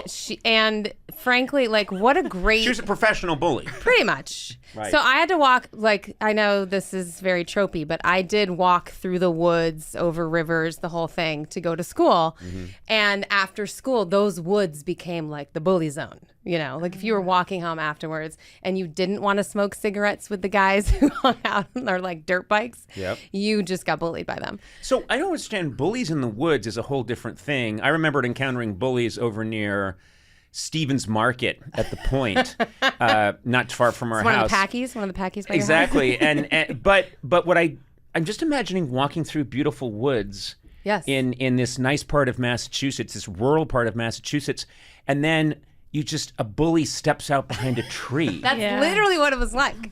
That's literally what it was like. So, but the great news is that I stood up to my bully in like 5th or 6th grade. It must have been 6th. Because I was in middle school. Uh-huh. North Middle School. That's all we had. It's north, south. I lived off of North Street. This is North Middle School. And she was pushing her friends into me in the line, in the lineup to go back in from lunch, or we didn't have a recess, I don't think, in 6th grade maybe. Anyway, and I finally just had it, and I turned around and I pushed her back, and then she fell to the ground in front of everyone, and it was super embarrassing for her. And I was like, I'm a superhero. Like, I mean, I've never felt like the adrenaline of like the whole thing, and like I've defeated my bully, And the best part was I happened to be chewing gum, which is not allowed. And so I didn't get in trouble for pushing the ground. No one saw, because there was like a whole group that like circled around us, at the moment. And then one of her friends like pulled her up, and everyone was just in shock that I fought back. Yeah. And then, and so I turned around like chewing my gum with my adrenaline running. Yeah. And the like monitor at the door was like, "You, Elizabeth, gum," and was like, "You have detention." And the worst thing at that moment I could get was detention because the bullies all got detention. And so then you had to walk home the 30 minutes later. There was no one in the woods to save you if you were alone in the woods with the bully. I had to go with the pack. Yeah. So I remember I went to the detention person, I don't know, and was like, I can't stay after school. Like, I'm being bullied by this person. I can't say their name because I don't want to get them in trouble because I'm not a narc. But snitches all get I stitches. was exactly all I was doing was chewing gum. Can I do it? Like, I'll do extra homework, like anything, but I cannot walk home alone 30 minutes after school ends. And I don't know. They took pity on me, and I did not actually have to serve detention. So tell me about how you, because I'm curious about just getting the arc here. I know that the arc. I'm trying to. That's what I know. I like I'm trying to find because you're doing a timeline. I know where you. Okay, I understand where you come from. Yes, you better than most. And I understand that Irish Catholic thing. It's so funny that when you said that you were chewing gum, my mom, who's a wonderful woman, great mom, but she had this almost Victorian Irish Catholic division when it came to the boys and the girls. So she had this thing where my brothers and I could fuck up in any way, and she'd be like, "Oh, those boys," and if one of my sisters chewed gum, yeah, she was like, "You spit that gum out. You know what you look like? A tramp!" Constantly. And we'd be in the corner. I'd have like 9 sticks of gum in my mouth. Yeah. She wouldn't say anything to me. No. She'd say, like, "Oh, he's a good little boy. Let's hope that hair changes color." And then she'd whip around, and one of my nice sisters would come in and go, "Hello, mother." "You! Yeah. Spit that out." I remember I wanted to get my ears pierced, and my parents were like, "You're going to look like a pirate." Like, okay. Is that bad? I don't even know if that's bad. It was so strange. Only pirates have their what? I don't think that's true. No, but also we're talking about like the 70s for me and like 80s for you, and it's just like this, I don't know, it's this crazy time. No, it was. I think it's just how my family was like that. They let Danny get away with anything, and then with me, it was totally different. So the rules are different. In Armenian culture, it's the same thing, which is Danny's the boy, so he can do whatever he wants. Yeah, but I didn't know Irish families were like that too. Right. But my God. Yeah. My mom is one of 7. There's 6 girls and a boy. My uncle, who I love you, Uncle Ricky, who I think's met Conan. He like got kicked out of schools and kicked out of high school and He's on the hockey team. He's lost all of his front teeth. Like he's like, plays a super ultra fun. Like went to Harvard. Like, do you know what I mean? No one cares. Like they just get away with whatever they want. Yeah. Like, it's the way it should be. It's the way it should be? Yeah, I think so. I think it builds character. I thought we were complaining about it. You were saying that's how we should. I know, and then I realized, what am I sticking up for my sisters for? I love that gum. Very deserving, but like girls always I always felt like the girls had to work like twice as hard, to Yeah. And also I think about the picture of me in my little virginal white, first communion dress, and it's just like that's how they want to picture you all the time when you're little. I wore the same dress at my communion. I'm wondering what that was all about. I remember being scared of communion. Communion or confession? What's that? Confession was terrifying. Yeah, confession's terrifying because you'd go in there and I would always freeze up and just make up things because I'm not going to say what I'm really doing. I would. No kid says what they're really doing. No kid says it. You don't go in there and go like, "Well, anyway, I touched myself." You don't say that to a priest. No. God, meanwhile, they're psyched if they hear that. Yeah. But it's so weird. Like, you don't see the priest. There's just like this silhouette. But you lie? Don't you feel guilty lying? Well, you say, and I lied, and then you get forgiven, so it doesn't fucking matter. Is that how you ended every confession? And then something else, and then, hey, it doesn't fucking matter anyway, does it, Padre? Chomp. My dear, are you chewing gum? You fucking bet I'm chewing gum. I remember sitting in the pew and I was in high school, and our friend, his name was Gordy, he goes in. And, we all would make a pact. Like, you're not going to tell him this. We're not telling him we're having, sex or anything. And it's like, no, of course not. So it's like, yeah. Like, you go in, you'd be like, I took the Lord's name in vain, and I fought with my parents, and I lied, and and I cheated on a math test, whatever. And then, and you just kind of like, and you'd be like, 5 Hail Marys. Okay, great, right? That was very typically how it went. So Gordy's in there, and all of a sudden we hear like the priest kind of start like raising his voice, which never happens. Right. And then Gordy kind of comes out bright red, won't look us in the eye, like goes up to the front, kneels down and start doing what, is normally 5 Hail Marys. So we're all like, what the heck just happened with Gordy, Yeah. So we go in, I go in, so then we've all gone up, we've all done our prayers, our little penance. We're all standing out front for like half an hour. It's getting dark. Gordy's still up there. And to this day, I still am like, you don't know what he did? What the hell did he tell me? But he had to say like 700,000 Hail Marys. I would think it was like you might go to hell for this. Like, oh my God! Like, what's so poor Gordy? I don't know what he did. We got to find out. We're going to get some people on this. It probably wasn't even anything. Gordy in Pittsfield, Mass. Whatever Gordy said. It's crazy when you think about it now. It's such a weird thing we all just accepted that you say to the priest, I did this, I stole, I ate a piece of chocolate cake when I wasn't supposed to. Yeah. I took the extra Pop-Tart. I used the Lord's name in vain. And then it's like going to an auto body guy and he gives you an estimate. Yeah. He's like, right off the top of his head, that's 6 Hail Marys, 3 Our Fathers. Maybe do a rosary. Do a rose, whatever. And you just like he can hear it, like one of those people that can guess your weight. Yeah. 162. Wow, you nailed it. And if you get a second opinion, it's probably like fewer Hail Marys. You know what they should have had is another confessional where you could say, you know what? Let me get another rate. I'm going to get another rate. I want to know if I can do it in 3 Hail Marys. Can I get into heaven with just 3? But I really did. I lied and just would say things like and they were almost biblical. Least favorite guest on the chat show. You got to be honest. You got to be honest. You got to be honest. Well, I can because I gave this up and this is someone from a long time ago, but it was when I was first starting the show and we had. This amazing singer, actress, Eartha Kitt was on the show. And a lot of people know her from the 1960s Batman. She played Catwoman a little bit. But she was on the show and she was very tough to talk to. And I was brand new. And so I put most of it on myself. But I'd say things like, oh, you dated James Dean, back in 1954. And she'd say, well, so what? Why are you asking me? And... Also, that's not even a question. It's just a statement. Yeah, it's true. I guess that's on. As I said, I was brand new, Ed. Now I think this is my least favorite. We have a new winner. Okay, so I did put it more on me, but I will tell you this: there was a type. I'm not going to name a name because that feels like I'm being a dick. But there was a type of person, which is someone who had not. There's a kind of person who has not had a lot of life experience. They made it. They're young. They're 19. They're 20. They're an actor, and they seem entitled, and they'd come out.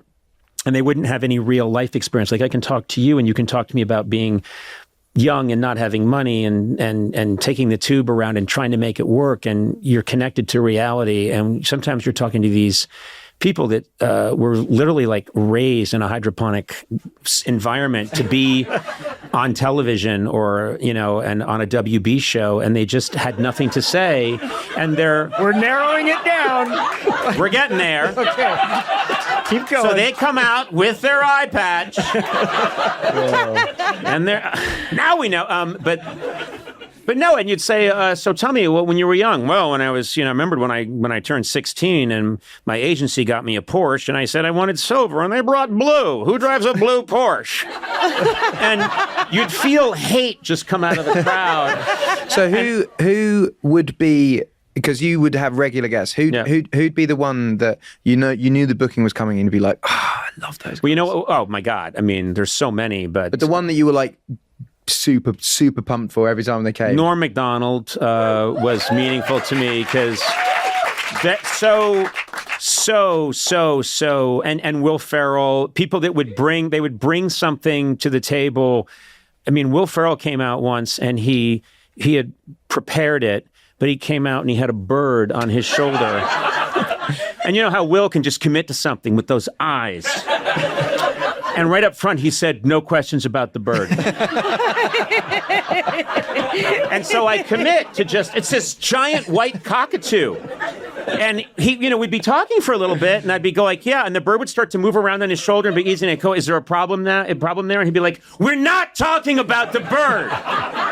It was just fantastic. Great, but I mean, so I loved it when someone would bring something that would turn the whole thing upside down on its head, Have I answered enough of your questions? Hey, I have a new album coming out. I'm really excited about. I'm sorry. It's called Autumn Variations. So I know I'm here for you to interview me, but I got to ask about you writing Simpsons and being staff on that. Like, cool. Sure, go ahead. I just think, did you write full episodes? Yeah. And just hand them in and go like, that's my... Well, what happens is, and this should be the whole interview, I think. Ed Sheeran talks to Conan O'Brien about The Simpsons, and I'm in heaven right now. That's what I want to know. Yeah. Okay, I'll tell you all about it. It is funny because it is one of the... Now that there's an internet and the clips clips circulate, when I travel around the world, or if I've traveled around the UK, they can know me from comedy clips from my show. But before that, when I would go to the UK, they would not know who I was because a lot of American talk shows weren't shown there, but they would know if The Simpsons came up. They would flip out and they would ask me which episodes I worked on, and I would tell them, and they would be able to know all those. They would know everything because Simpsons fans are everywhere. Well, it was in England as well. Like we only really no one had cable, so we had BBC One, BBC Two, ITV, and maybe Channel 4. Right. And BBC Two every day had 2 episodes of The Simpsons. So like you'd get home from school and that would be the thing you watch, and it just like. But never. I swear, BBC only owned a couple of seasons because it was always the same episodes. And like I see new seasons now. And you never saw Bart get older. Yeah. It was. I think we stopped at like season 10. Yeah. But my kids love it now. Well, what's funny is that I was there. Let's see. Simpsons fans know everything, and they get upset that I don't know it because I was there, and I was there, in a fairly early stage, considering how long it's run. But we would watch the episodes hundreds of times, whereas you probably just wrote we would work on those ones. But what would happen is you would pitch a concept for an episode. So I would go and I'd say, here's what I think should happen. And I would have all these beats for an episode and ideas for an episode. And if they liked it, there was a little gong in the room, and you'd do this once a year, and they would literally, if they laughed and the executive producer was really laughing, someone would get up and bang the gong and say, that's going to be an episode. And I remembered the couple of times that they banged the gong when I said my episodes, and I was so excited. Were you doing late night then, or you went from... Oh no, God, no. Late night is you have to... I remember an episode where they rip you on it, and you're a late night host on it. But so you would just homage. Come on. It was an homage. It's not a rip. Those are my friends. They would never do that to me. They're comedy writers. They're very kind. No, it's funny because, I was working on The Simpsons, and then for a couple seasons, and then I went to audition for this late night show thinking I'll never get this. I'm a writer on The Simpsons, and then tragically got it. And that's how it felt at the time, like, oh, shit. But I left. And was there ever part of you that just like turned up at the writer's room being like, can I chuck in an idea every now and then? Well, it's so funny. I did come back years later, and the room is not... So many people think, oh my God, this epic television show and this known for its, really good writers. And I'm just... These people I got to work with are insanely talented. And the room is just awful. The room is terrible. It looks like the worst... I mean, it did at the time. I think it's much nicer now, but there was just a bad shag carpet, sofas that, if you're at your first year in college or university and you just get them on the sidewalk. And we would sit there and eat fried food. There was a writer that smoked all the time who sat next to me. So when I die, it'll be because of him. And big laugh, gang. Laugh it up. And we'd eat bad food and think, and so it wasn't sexy or fun or cool at all. But and I remembered we all chewed up some caramel and put it together into a big blob and mashed it up into the ceiling, and then tried to get things to stick to it because you'll do anything to pass the time. I love that. Yeah. Well, that's all the time we have. Yeah. Can I just say you're one of the best guests we've ever had on this show? I was thinking about you today, Ed, because I was thinking about the amazing, absolutely, how you made yourself. I was thinking about it today, which, there are artists out there who are very talented, who are discovered. But you, as you were talking about earlier, you got this guitar, you're getting on the tube, you're going all over town. You really were getting yourself known on YouTube. And when you got your first hit, it wasn't this... You weren't this produced act that had gone through the machine, which I think is fascinating. Well, I didn't make it on my looks. I disagree. Thank you. I disagree because I feel like I'm looking in a mirror. No, the best looking man I've ever seen. Do you know when I moved to London? I played guitar at school and I wrote songs at school. And I moved to London and I quickly realised that I wasn't any good. And everyone that I was 17. I was gigging with like 24-year-olds that had good songs. They sung well. They played guitar. But I realized that I could outwork them. I was like, I'm not better than you, but I can do more shows. I can go and I would book like 3 shows on a Thursday night and get on the tube and go and play 3 songs. And I was just like, if I play every night of the week, maybe 2 times a night, maybe 3 times a night, and I'm just doing that every day, eventually I'll get really good. And that is what happened after a while. It just, the practice does make perfect. Where do you think that work ethic came from? I mean, because I do think that sometimes you don't even know where it comes from. You just have this sense I think my dad was really tough on us when we were kids to work really hard. And I was always confused because I was like, but I don't like maths. I don't like science. And like, why would I work at something that I don't want to do? And as soon as I found music, I was like, I'm going to do this every day. And it was at the detriment of like my academicness. Like I wouldn't say I'm a hugely smart person in academics, but as soon as I found music, I was like, this is what I'm going to do. And my dad always said, like, choose someone that you admire and work harder than them. So my hero when I was a kid was James Blunt. And when I signed to Atlantic Records, he was on Atlantic Records. And I said, in his peak year, get me his diary and we'll do double everything that he did. And that's exactly what we did. We just chose all the things and then doubled it. That's absolutely, and that, first of all, I was talking to you backstage. Got past your security. And how did he get in here? But one of the things that really blew me away is you were talking to me about how still today you spend most of your time in studio. I mean, you're with your family, obviously, but then you're in the studio a lot. Yeah, I mean, day in, day out. I don't have hobbies. So my hobby is music. I do 2 gigs a weekend and I do 5 days in the studio every week. I do 10 a.m. to 5 p.m. every day. And then that means I can do morning routine with the kids, take them to nursery, go to studio, get them back from nursery, put them to bed. It's a nice routine to be in. Do you find that there's... sometimes people talk about this great inspiration. They sit down and Elton John will say that sometimes these songs came to him and he sat down and he said the good ones came very quickly. Totally. Sometimes.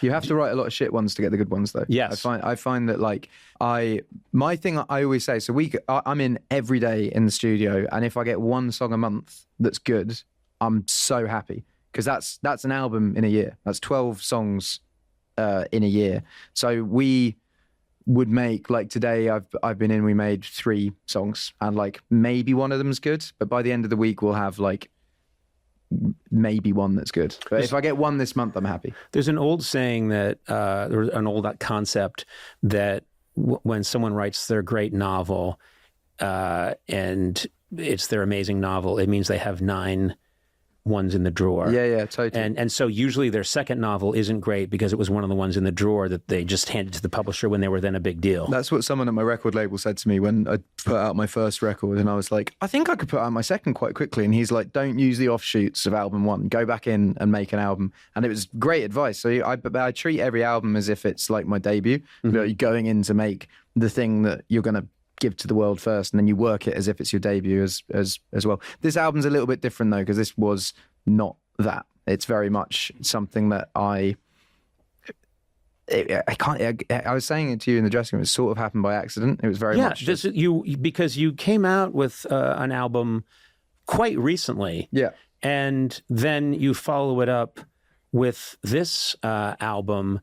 And I was listening to it today, and I really love it. And you said, it was sort of forming while the other album was forming, which kind of blew my mind. Yeah, so I had this idea. Well, I say I had this idea. My dad's full of great ideas. Sometimes not so great. But his idea, he said to me, like, there's this composer called Elle, and Elle did this thing called Enigma Variations, which is 14 compositions about 14 of his friends, and he never told anyone who it was about, and it was an enigma. And he said, there's never been a modern version of it. Wouldn't it be cool if you did a variations record? So I was like, oh, that's fascinating, actually. And I was talking to Aaron, who I made the record with, and I was like, we should do this record, base it around the season, and it'll be variations of the season with my friends. And then whilst we were making the record, I had my best friend die. My wife got diagnosed with a tumor, and then I went into a court case, and I wrote loads of songs about that in the space of that month. And then, because all of those songs were finished quite quickly, that album was done, which became Subtract. But actually, we were in making variations. So after all of that, we went back and finished it, and it was done. But like songs like if you know my album Subtract, like the opening 2 songs were meant to be on Autumn Variations. They were meant to be the first 2 of Autumn Variations, and it just came.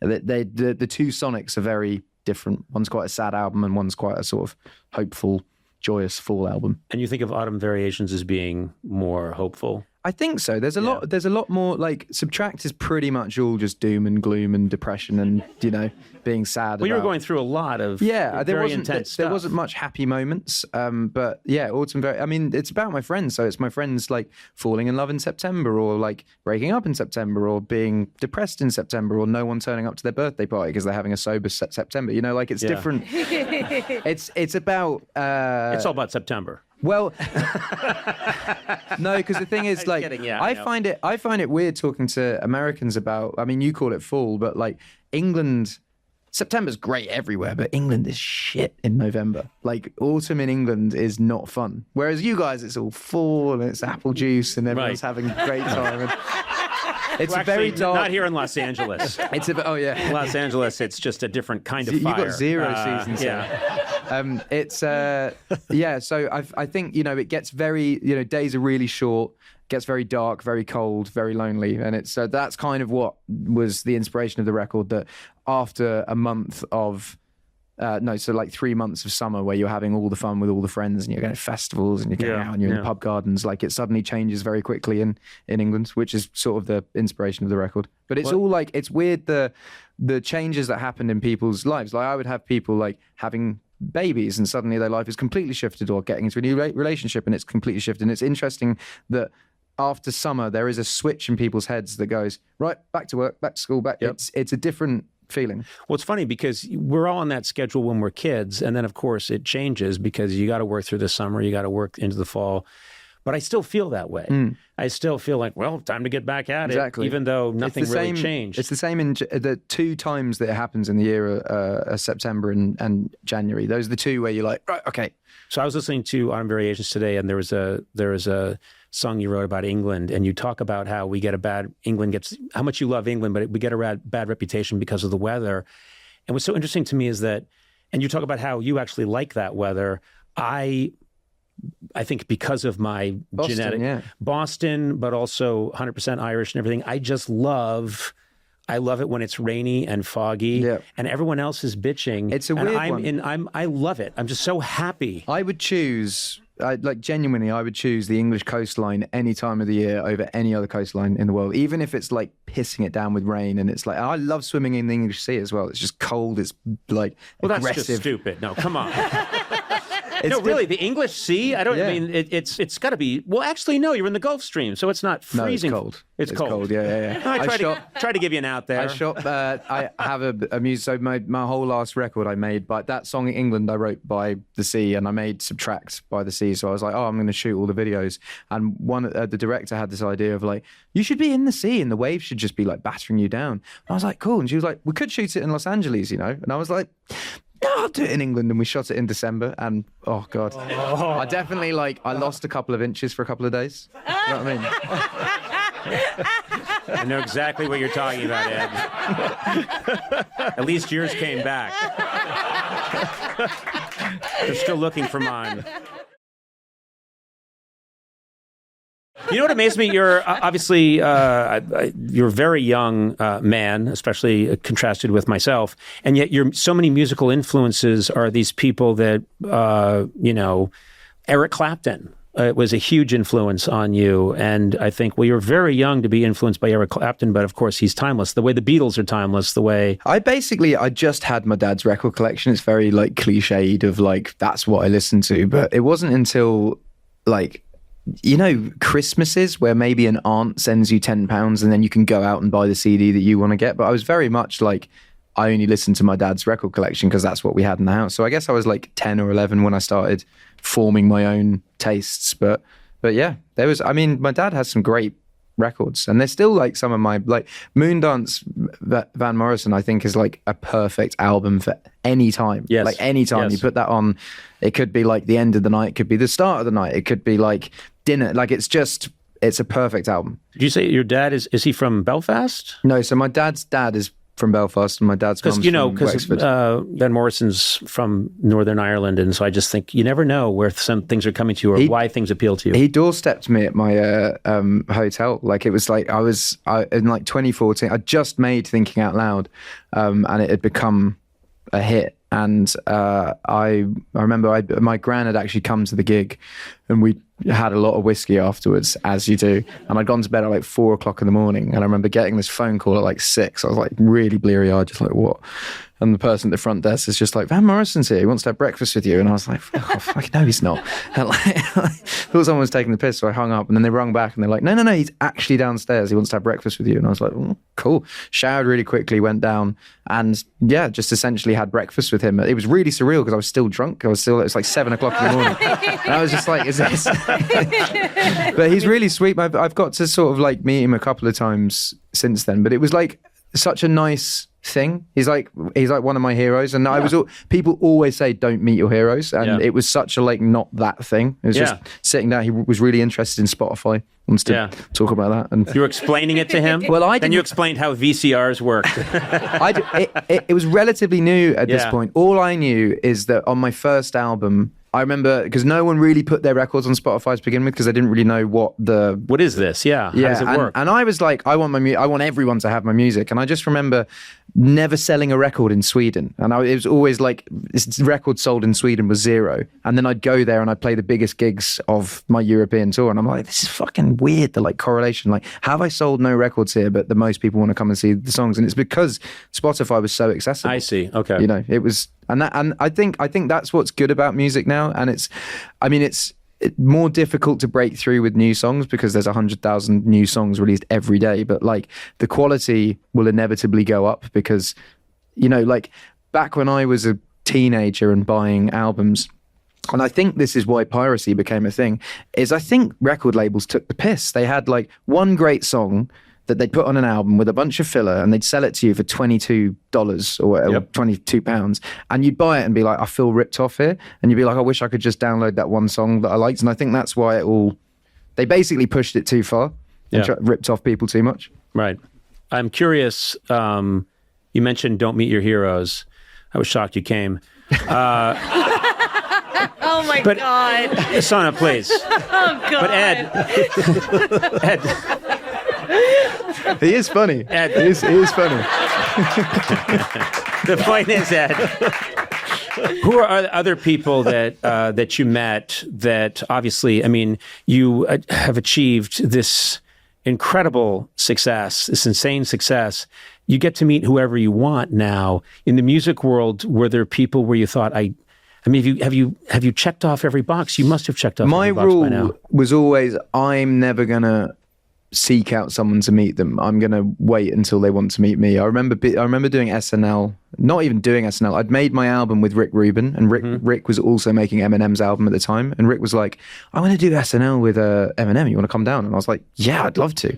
And then when I was there, Rick was like, do you want to meet him? And I was like, no, I want to, but I want him to be like, hey, I like your stuff. Yep. So I just waited, and 4 years later was then the time that he was like, oh, I like your stuff, we should do a song. And now we're actually friends. And I feel like that's like I completely understand what you're talking about. I don't want the picture and No. And my constant assumption is, which I mean, I don't know. I think it's maybe the healthier way to approach it, but my constant assumption is, oh, they don't want to meet me. Precisely. And I definitely don't want to ever have that feeling of, well, here's a nice little treat for them. Hello. And they're not that happy to see me. I would die. But I think that's sometimes why it's don't meet your heroes, because people are premature with it. The guy that made me start songwriting was Damien Rice, and he is like a bit reclusive, and like, you know, at my peak I met his sister and stuff, and I was like, do you think he'd ever like want to hang or anything? And she's just like, I don't know, I guess you'll see him at some point. And you know, I guess I met him when I was 12, and then when I played in Iceland in Reykjavik, and it just so happened he was there. And that's the time we hung out, and we spent a good 48 hours together. We like went on a hike, we got on a hot pool, and it was like one of those things of like, this is why I waited. This is like, it was a really nice interaction. Yeah, you waited till it was organic, and it was totally a real moment rather than people pushing you towards people. Yeah, forced. Yeah, but no, I'd say I've met all. Apart from, I haven't met Dylan. That's the only one that I would love to meet. But again, like, if you meet Bob Dylan prematurely, like. I've told this story, and I met him in the worst way, but I think it bears repeating, which is naked in the sauna. Naked in the sauna. I was with my friend right after a good swim in the North Sea. I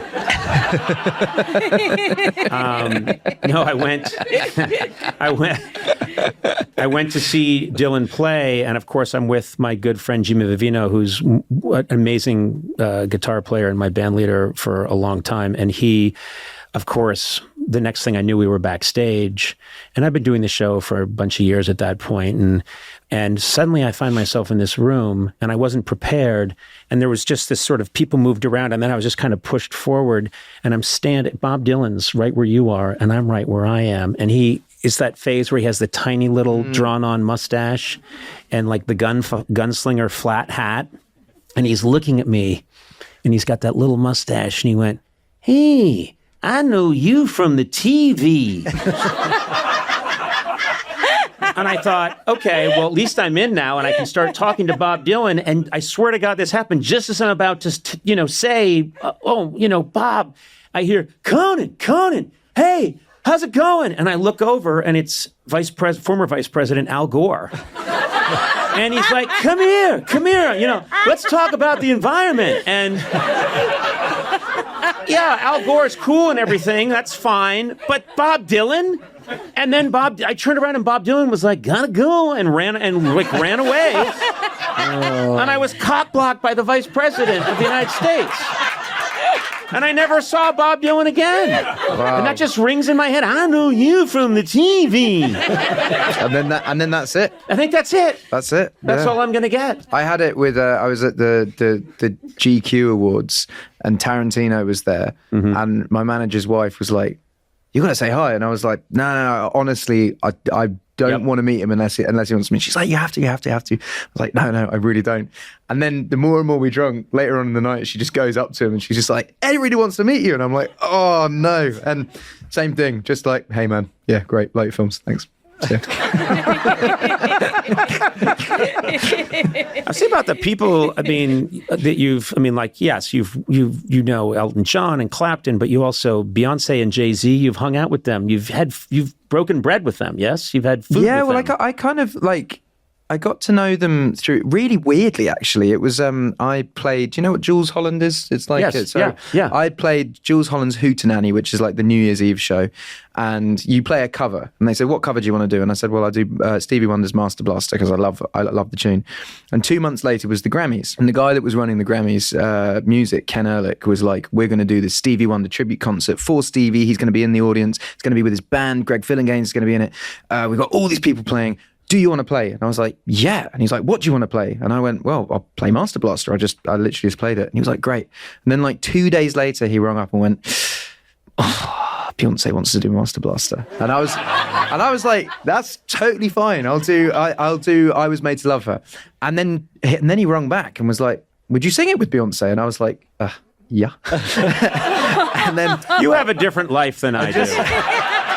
I remember getting to, because I'm not It was with Beyonce and Gary Clark Jr. And Gary Clark Jr. is one of the best living guitarists. Yes. And I just remember I'm not a very talented guitarist. I can play acoustic guitar and chords. And I remember Ken coming up and being like, "I've got this idea, dueling guitars, you and Gary." And I was like, I can play a C chord. But anyway, so we did that, and then we all met at that thing, and then I did other shows with her, and then it was one of these ones of you don't ask, you don't get. I'd made this song Perfect that was starting to pick up steam and become a hit, and someone said, "Oh, we should put out a duet version of this," because I'd done a Italian version with Andrea Bocelli. And they were like, "Who would you want to do it?" And I was like, "Well, realistically, I don't really want to do a duet unless it's Beyonce." And they were like, "Well, why don't you ask her?" And she said yes. And I was so surprised. I was kind of rung her up I was like, "Do you want to do it?" She's like, "Yeah, I'm in." And so it was one of those. So it's that simple. I could just ring her up. No. What am I misunderstanding, Sona? No. No, it's just Ed, not me. No, yeah, Ed can. You cannot. No, do you know what I've learned? What I've learned in this business? Ed said, if you don't try. No, but the worst thing that someone can say is no. So if you prepare yourself for the no, I always say to, if I'm doing something, I'm on this tour at the moment, and occasionally I'll be in cities where Eminem came on in Detroit. But what I said to him was you can cancel on the day. I'm not going to feel weird if you suddenly go, I'm not coming. So it's very much I'm always prepared for the no. And when it's a yes, it's happy days. In comedy, I have this thing where all these people that I grew up with, and actually I'm going to include other people that are younger than me who are just so talented. And when I'm around them, I sometimes step outside my own body and go "Oh, it's crazy that I'm with these people." I mean, I think it's good not to lose that. Do you know? What's mad as well is you do that probably with people that do that with you as well. Even young comedians now that are top of their game that you will hang out. They're probably going, "Holy shit, I'm with Conan O'Brien." And you're going, "I can't even believe they're in shit." It's a right. It's a nice thing. I think it's good to never lose that. I think it's good to keep that sort of sense of I'm getting away with murder, because we're getting to do what we grew up wanting to do. Little piece of business to do first, Ed, and then we get going. Sorry, the seat's wet. We'll tell you about that later. It's a shitty show you're on right now. Well, I sort of wanted to normalize the word wank in America because it's not used that much. So, Hi, my name is Ed Sheeran, and I feel wank about being on Conan O'Brien. About being Conan O'Brien's friend. It can be used in lots of situations. Yeah, I think that could go so many different ways, none of them good. I think there's nothing good about you feeling wank about being my friend. I will say, good. I was thinking about this. You came on my show 2 times, and the first time you came on the show, am I right that you were barefoot when you performed? No. I feel like I look like a hobbit, but I don't practice hobbitisms. I'm pretty sure you were barefoot. I took a lot of pills that night. I don't remember what happened. No, I do barefoot. I remember I went barefoot for a summer when I was recording, and I was making a song with Bruno Mars, and I remember him just being like, "Just put some shoes on, man. Jesus." Was it helping you? Was writing and recording barefoot giving you some kind of special energy, connecting you to the earth? Not really. No, I was just it was hot. I gave you such an out for doing something so cool, connecting to the vital powers of the earth, and you just said, no, it was hot. Ed, we have a lot to talk about because we have some things in common. I know that you are from England, but you have a lot of Irish heritage. Yeah, my dad's Irish, yeah. And I feel like the redhead is headism. But did you get a tough time at school for being a redhead? Well, yeah, it wasn't just because my hair was red. Let's just say there were other problems too. My personality. Were you that tall in school though? No, I got tall later on. I got tall very late. It was later in high school. So I was very average height. I had bright orange hair. My mother insisted on cutting our hair for us because she didn't want to pay for us to go to a barbershop. So she would cut it straight across. Yeah. Defo. In a bowl cut. My 2 front teeth were dead, so I had gray teeth up front. I could keep going, but it was a fucking train wreck. And then the red hair, and then my name is Conan. So you put all those things together, and it was a terrible time. What's it like? Is there anti-redhead bias in England, you think, at the time that you were growing up? Yeah, I think it's just school, because actually as soon as I got out of school, like no one cared. It wasn't like, I mean, it gets referred to whenever there's a review of my album, or there's like, it's always flame hair or like redhead or like whatever. But I guess that's just a way of describing someone. But yeah, it's yeah. Well, so anything that makes you different, I think later becomes an advantage. Oh, 100%. But when you're a kid, I just wanted to look like everybody else. I did not want to look different when I was a kid. I did not want to in any way stand out. And then I looked like a piñata that had been very hastily assembled. And but I think it helps, like, especially going into show business. Like, I had a tiny guitar, and I would gig around London, and everyone would know me as the fat ginger kid with the small guitar. So no, but it was good because I was remembered. People were like, "Oh, it's that." It wasn't like, "Oh, that tall, good-looking bloke with the big guitar." It was always like the fat ginger kid with the guitar, and people knew who I was. Did you play a tiny guitar on purpose, or it was more like, I'd won a battle of the bands when I was 17, and they gave me a voucher to a music store. And I remember going in the music store and seeing this small guitar and being like, that would be perfect for like traveling, because I took trains and tubes everywhere. So I was like, that would be perfect just to have on my backpack, and I'll have all my CDs and pedals and everything in the bag rather than like lugging around the big guitar. So it actually was more out of ease, and then it became my thing, and now that's what I use on stage. So it's why people think you're 65 feet tall. Yeah. It's just all they're using, their frame of reference is completely off. I went to go and watch Barbie with some friends, and there were these guys in the queue in front of me, and they looked round and they went, "Is that Ed Sheeran?" And one of them went, Nah, Ed Sheeran's much taller than that. I have had many people, and this is not a joke, just because you said that, I've had many people say to me, "You look like Conan O'Brien if he were tall." Right. Because I'm sort of on a 6'4" spectrum, and people that just knew me for almost 30 years on television think of me as a very just compact person that can fit in their television. And when this big monster is looming in front of them, you know, one of those balloons that's in front of a car dealership, they don't know. They just think, well, he can't be him. There was a little bit of, I guess, a kerfuffle when you pulled in. No, let me just tell you what I had to deal with. Just tell me if I can fire. All I want to do is fire people. I know, and I want to watch you fire people. Good. So this is last time I came. This was not here. I was at you were at a different place. This is our facility that we've had for about 2 years now. Yeah, and you came. I think you were the first person that came. During the height of COVID. The height of COVID, you came in person, coughing on everyone. Yeah. Well, I didn't think COVID was real, so I was like, "Here I am." I came in, didn't care. That was a different place because this place wasn't done yet. But this is my my James Bond evil lair. Yeah. No, it's definitely evil. Well, I drove in, and they say. They're like, drive in and they're going to have a parking spot for you. Now, I drive a huge car, like an obnoxious car. And so they go, "Oh, you just pull your car right behind Conan's right there. That shiny blue, gorgeous Tesla." And it's like 4 inches to get by your car. Mm-hmm. And I was like, I can't hit Conan's car. I couldn't park there. Mm-hmm. So I left the facility and I parked myself in a parking garage on Larchmont. This is so. If you're going to validate this for me, I'm going to owe a lot of money when I leave because of this bullshit parking situation. We have a bit of a. I'm going to be honest with you. We're in a wonderful facility, beautiful facility, as you will attest, gorgeous.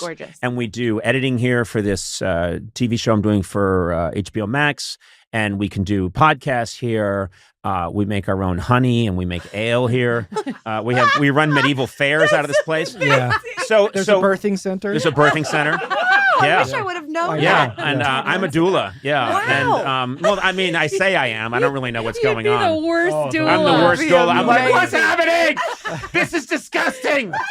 Vomiting everywhere. Who said there'd be fluids? He doesn't want to look at the vagina. Oh no! Don't even talk about it. When's the stork coming? I was told there was a stork. You'd be the best doula. We'd be laughing so hard. But no, we have this great facility, and you can chime in because Adam Sachs is here, and he's one of the fellow masterminds of this whole thing. But it is beautiful. There's not a lot of parking. No. And there really isn't. I mean, sometimes there's no parking for me, and you'd think I would have parking. What's going on? Now, you have a nice, comfortable space, don't you? I get here first. You get here first. That's what's an incentive to get here really early so that I get a spot. And right. And if you're a guest, and Andy Richter's here. He's got a spot. Yeah. And so I pulled in, and first of all, I was hoping that you would hit me. Because that would be great. Well, you've got that big bang money, you know. I mean, you're a big success. And I would quickly run out and pretend that I was in the car. Oh, yes. Oh, and be like, my neck! My neck! Coco! Coco! See, I knew that. That's why I parked in a parking structure on Larchmont. You say you drive a big car. Is it like two Hummers strapped together side by side? I actually drive an 18-wheeler. Nice. Yeah. Very nice. I like got it. my license for that recently, and I enjoy driving it around town. People love it. People love it. No, but I really didn't want to hit your car, and so it's fine. Well, I'm not a. What's done is done. I'm not into my possessions. Well, I'm not a very materialistic person," said the guy with the blue Tesla. Yeah, and it's very shiny and very clean. But it looked like it was like lights were like streaming down. It was like we have it lit. You have it lit. Yeah, yeah. That's what it thought. We have it lit from all different angles. There's better lighting on my car in the non-parking space that I don't have than there is in this studio right now. I could not wait to come back today because I remember last time I was here, I think I spent 2 straight hours laughing. I don't even think I talked. Well, you were just on made something. Me laugh. You were on something. It was COVID. I wasn't even there. I remember I got there a little late, and they said Kaylee's been here for an hour, and she's in the studio alone laughing. She's just laughing. So it wasn't me. Yeah, that's true. And but your life, so much has happened in your life. You have a 10-month-old child. Today. I had a baby 10 months ago. How's everything going? Oh my God. Sona, how old are yours? They're 2.5. Oh my God. You had 2 at the same time? I did. Why did you do that? I honestly, I don't know. It's crazy. It is really crazy. It's a lot. How and they're are boys. you? And you look so rested. Oh, do I? Yes. I think it's just a lot of makeup because I'm not rested. You look amazing. Matt's got a 2.5-year-old too. Yeah, 2 and 3 months. Oh yeah. We were just talking about not getting any sleep. She's in the Navy now. Right. She's actually a SEAL, a Navy SEAL. Yeah, she's badass. That's amazing. Yeah. No, I'm thinking of because my kids are. How many months are your kids? My daughter's 51. My son is 49. 700 months. Yeah, exactly. Everybody still did months. Months is so stupid. Congratulations, you're 950 months old. I even hate hearing myself say 10 months. It really annoys me. Before 1, it makes a lot. sense. You don't have a choice. Yeah. It's a lot. It's like almost 1. Right. The months conversation. This is the thing is I'm pulled back into it all because I remember viscerally what it was like when our children were, 10 months old.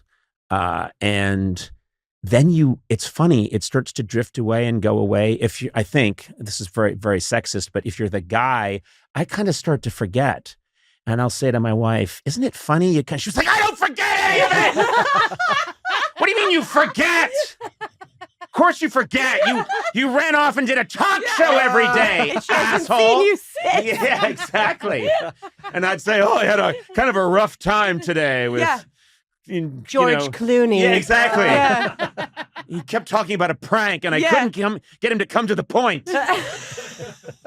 And then I had this veal that wasn't quite to my liking at a restaurant. And then made my way home after a few Cosmos. How's the baby? Do you even know its name? Not really. But anyway, so it's, yes, she does not forget. No, we don't. You will not forget any of it. You know what I hate, though? And you can tell me if you hate this, too. What I hate is how everyone now is like, hey, mama. What is that? I'm just like, right. I had a call on the way here, and she was like, how's mom life? And I'm like, this is the same 10 and a half months ago. Like, it's the same. Like, yeah. I get like this visceral, angry reaction, like, hey, mama, you're looking so good. I'm like, well, what did I look like before? Who's saying this to you? Everybody. So you're at a 7-Eleven just trying to get some Slim Jims, and you're like, hey, mama. Yes. It's they know you have a baby and all of a sudden you're mama. Yes. And you look good. Yes. But it's like a difference than just looking normal good. Yeah. They expect you to look haggard. Yeah. Oh, you're alive and walking. Yeah. You're living today? Yeah. You're out in the world? No, I can't believe it. And I'm like, your eyes are still in their sockets. Power of speech? Wow. It's just ridiculous. Yeah. You know, I had to tell this last job that I did, because they were all calling me mama. I actually had to tell my assistant to tell everyone. And I'm easy. Like I'm whatever. I'm good. But everyone was calling me mama so often, and I was really hiding. And I was like, I'm not gonna let them call you that. Like, don't get mad. Sure. I started to really resent everybody, and I had my assistant call a meeting and tell everyone to stop calling me mama, and they did. Yeah, of course they did. Yeah. Yeah, that's Coco Can you law. imagine? Yeah. I couldn't take it anymore. I think that's fine. Yes, I do too. Yeah. I think. I swear this is a true story. I said I can't. Do you have? What about this? This is something I'm curious about. When you were pregnant, did you ever have men put their hand on your belly who, without your permission? Because I saw that happen once or twice. It's weird, right? It was me, the one that was doing it. Yeah. That's what I wondered. I was on the subway. I didn't think they'd catch me. No. I saw one or two times. I saw someone reach over and put their hand on my wife's belly. It's weird. But it was people we knew them, but I always thought like, wow, that is a move I would never. I know. I am so phobic about the touching. Yeah, I just do that to non-pregnant women. Yeah, that's Someday there'll be a baby in here. weird. What an awful move. That's weird. Let me feel where the baby will one day be. Oh, it's so gross. That is the creepiest. Now I keep thinking about that and wondering why I didn't think of it, Matt. Yeah, I know. Hey there. Let's just feel where that someday a baby might live in this apartment. Oh, I'm throwing up. Oh my God. What? It's the rubbing it too I know. that makes it worse. Future nursery. Come on. You are the roast master general in not just the United States of America, worldwide. Worldwide. And, it occurred to me we should probably start where all things must start, which is with Don Rickles. We lost Don a couple of years ago, but you have picked up that mantle. I mean, you are the guy that everyone thinks of now when you think of insult comic, and you always have amazing jokes. You get terrific jokes. Thank you. Do you write them all? Do you have people that help you out? My cousin Ed and my other buddy Ed, and sometimes for the big roasts, full-on writing staff will help everyone on the dais. But I mostly try to do my own, right, and have a couple friends who know me real well sit around with me, and I don't really accept jokes, but I like to hone them with people. Yeah. Now, one of the things sounds more personal, because if they sound what do you call it, recycled, they start to sound mean or predictable. But I really want it to be like a suit when I roast somebody, tailor-made just for them. Also, I think people appreciate that. If you're doing jokes about someone and telling them they're so fat that when they need to leave the house it's a standard joke. I'm going to work on that one, by the way. Is there an end?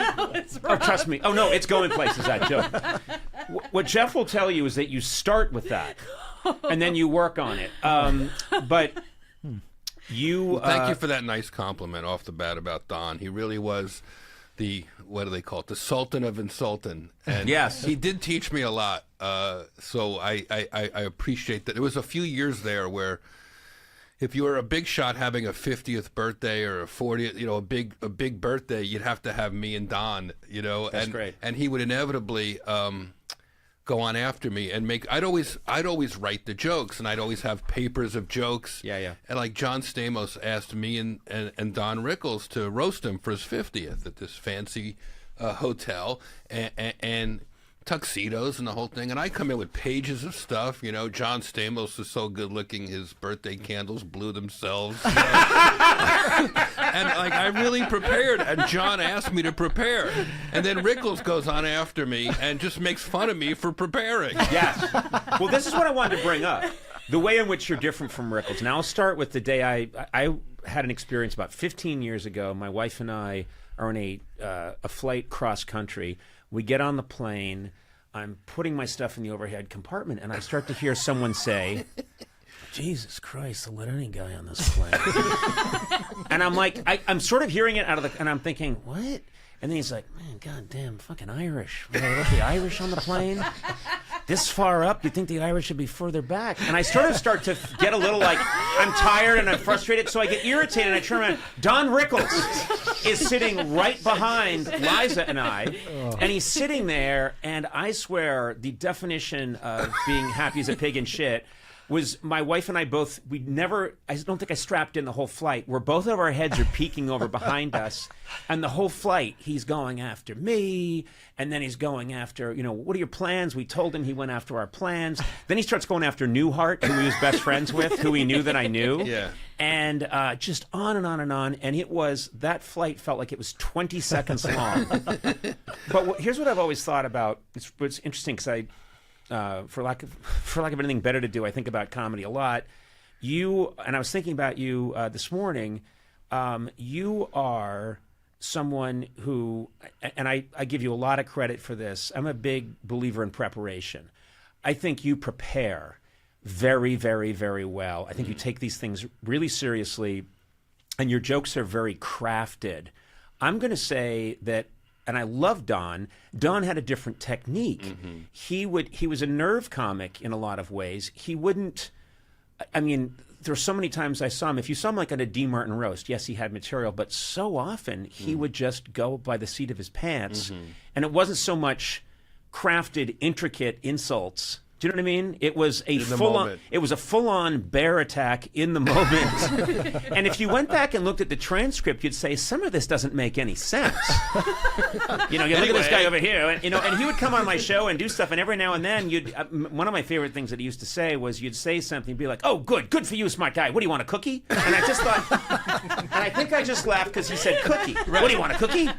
Oh, yeah. His timing. It was just the way he said it, and he did chastise me, and I did get embarrassed, like, oh God, I'm the kid who did all the homework, and he would go up and he after me and crush, and it always kind of bothered me. Maybe it was my skin wasn't thick enough to take it from him. And then a couple of years after that Stamos thing, I was at Don's memorial at a synagogue, mm-hmm. and all the comics are sitting there. We're all invited, and remember Judd Apatow's right in front of me, and all the guys with it, and Don's manager Tony comes walking over to me, and he says, "Jeff, can you speak?" This is something I would have prepared a month for had I known. And I look at Judd, I go, "This is Don challenging me right now to talk."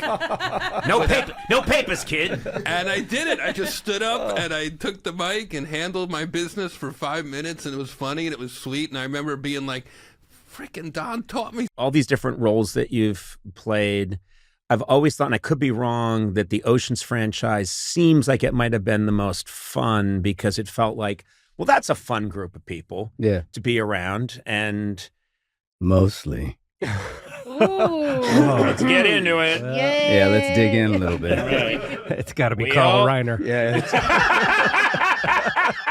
You know what? We won't do it on this. We'll talk afterwards. Okay. Carl Reiner, renowned prick. No, we're not going to go into anything. Well, whatever. The important thing, but it does seem like it would mostly be a fun gig. Oh, it was absolutely a fun gig, and we got to go everywhere. And, Jerry Weintraub, who was hell on people in the business, but great for us, just made it like perfect. Right. And when we were in Italy, where we shot the second one, we had like one whole floor of a hotel. We kind of had to, because, paparazzi isn't Italian. We could not, there was no place where we could really go.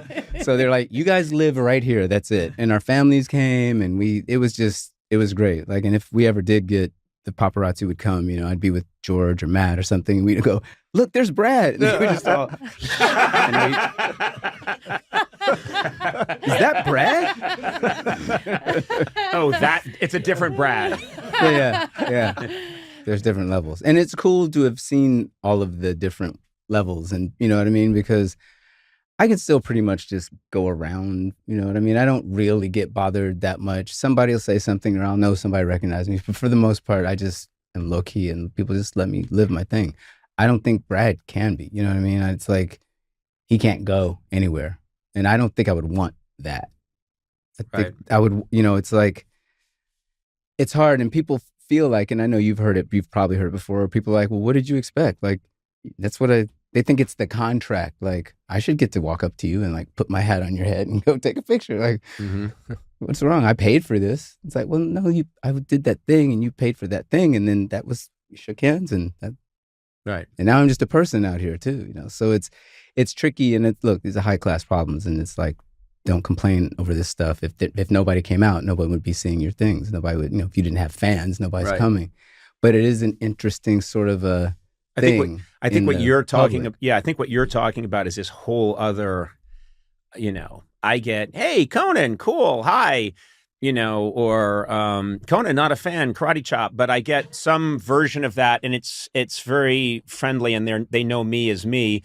It's not that. You know, it's not that level where the street gets blocked. Do you know what I mean? Right. And I think that's the thing that nobody signs up for. Like, you know, when Brad Pitt wanted to be an actor, I don't think he thought they're going to have to close an entire airport if I show up because that's a whole other thing. Yeah, and you can't anticipate. You've seen it, but you never think like it's not going to be me. I'm not going to have to like do maneuvers to get out of traffic because somebody's trying to chase me, but it's like, sometimes. I think we were doing a live podcast and it was after someone sort of charged the stage when Dave Chappelle was performing and security, you know, got to the person and, but then it was like a week later, I was doing something at like a Netflix comedy event and this whole security team came up and said, just so you know, we're going to be protecting you when you're on stage because of what happened to Chappelle. And I said, gentlemen, stand down.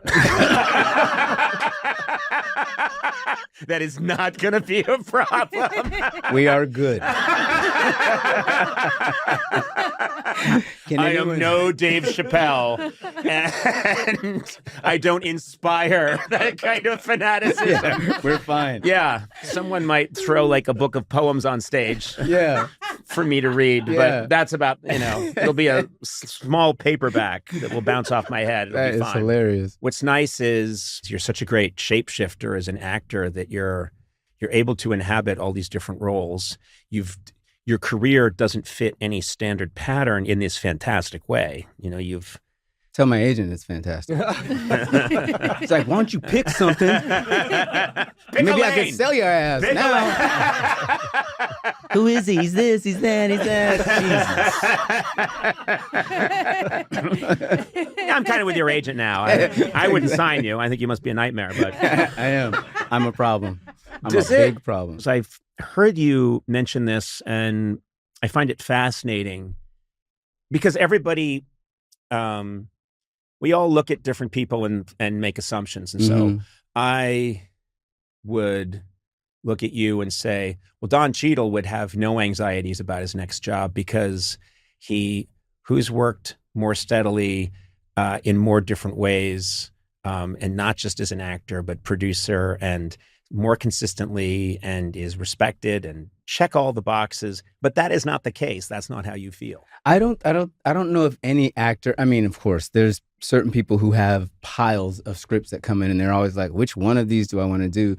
But, you know, doesn't mean you're always going to find one that you want to do or one that you think is good. And by the way, I don't have piles of scripts coming to my house, just to be clear. But I get offers and there's things that I look at and there's a lot of stuff that I want to put together as a producer and try to find ways to put people in it and get it over the transom. That's just like roll up your sleeves and that's a grind always. But no, I don't. It's more the anxiety of once you've said yes to something and are doing it and the level of that you hope you're able to achieve with it. Like I'm literally right now, like trying to figure out the proper proportion for that. It's like, it's not your responsibility. Once you've done it, you put it out there, you let it, and it's going to be what it's going to be. I don't know any actor that doesn't leave and just go like, God, I hope they don't use this take. And what's it going to actually be? Because you give up a lot of control. It's gone. As soon as you're done, everybody else gets to play with it. And you don't know what it's going to be, which is even more of a reason to just be like, okay, it is what it is. It's out of my hands. But it's very, if you're doing it right, I think you're using a lot of you and you're exposing a lot of stuff, and it can make you very vulnerable. And then to put that out there and be like, whatever, is something I'm trying to learn about more, how to be more, I guess, graceful with that moment with myself, as opposed to being, to use your word, neurotic about it, because I think most actors are pretty neurotic. Yeah. If you care, if it matters, you want to do the best job possible, and you want to, if you love the material, you want to like do well with the material. You want to be in things that work and that feel good, and that you can tell yourself the reason that you spent 4 or 5 months out of your life doing it. That's another thing. Is you can't get that back, no matter what they pay you. It's like your time is your time. So you want to make all of the best decisions you can going into the thing, and then you want to show up fully and be there as much as you can be. And so it's weird to then, after it's over, kind of like how you dial that down or turn that off, or it's just a very interesting process. And it's over, it's a long time. You do the pre-production, then you do the production, then you do the post-production, you're doing ADR, then you do press. It's like a project lasts years in your life. It's not just when you shoot it. It's amazing to me. It took me a long time to figure this out, but over the years and years and years of doing the late night show, to realize, because I, not from the world of acting, movies, and so it was very foreign to me. But the idea that when people were coming, by the time they got to my show, or anytime you came on my show, which I think you came on my show like 9 times, you were promoting something that you had maybe finished making a year or a year and a half earlier. Yeah.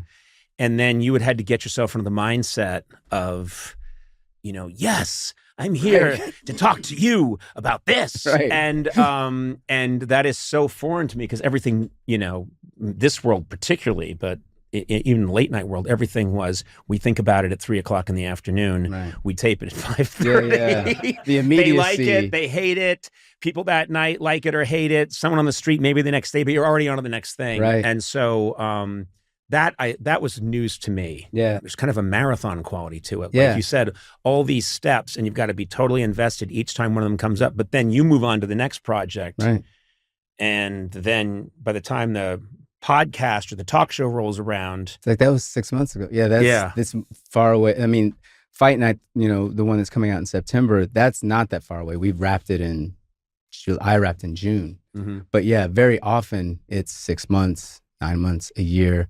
You're like, set up this clip. And you're like, I don't remember that. Oh, trust me.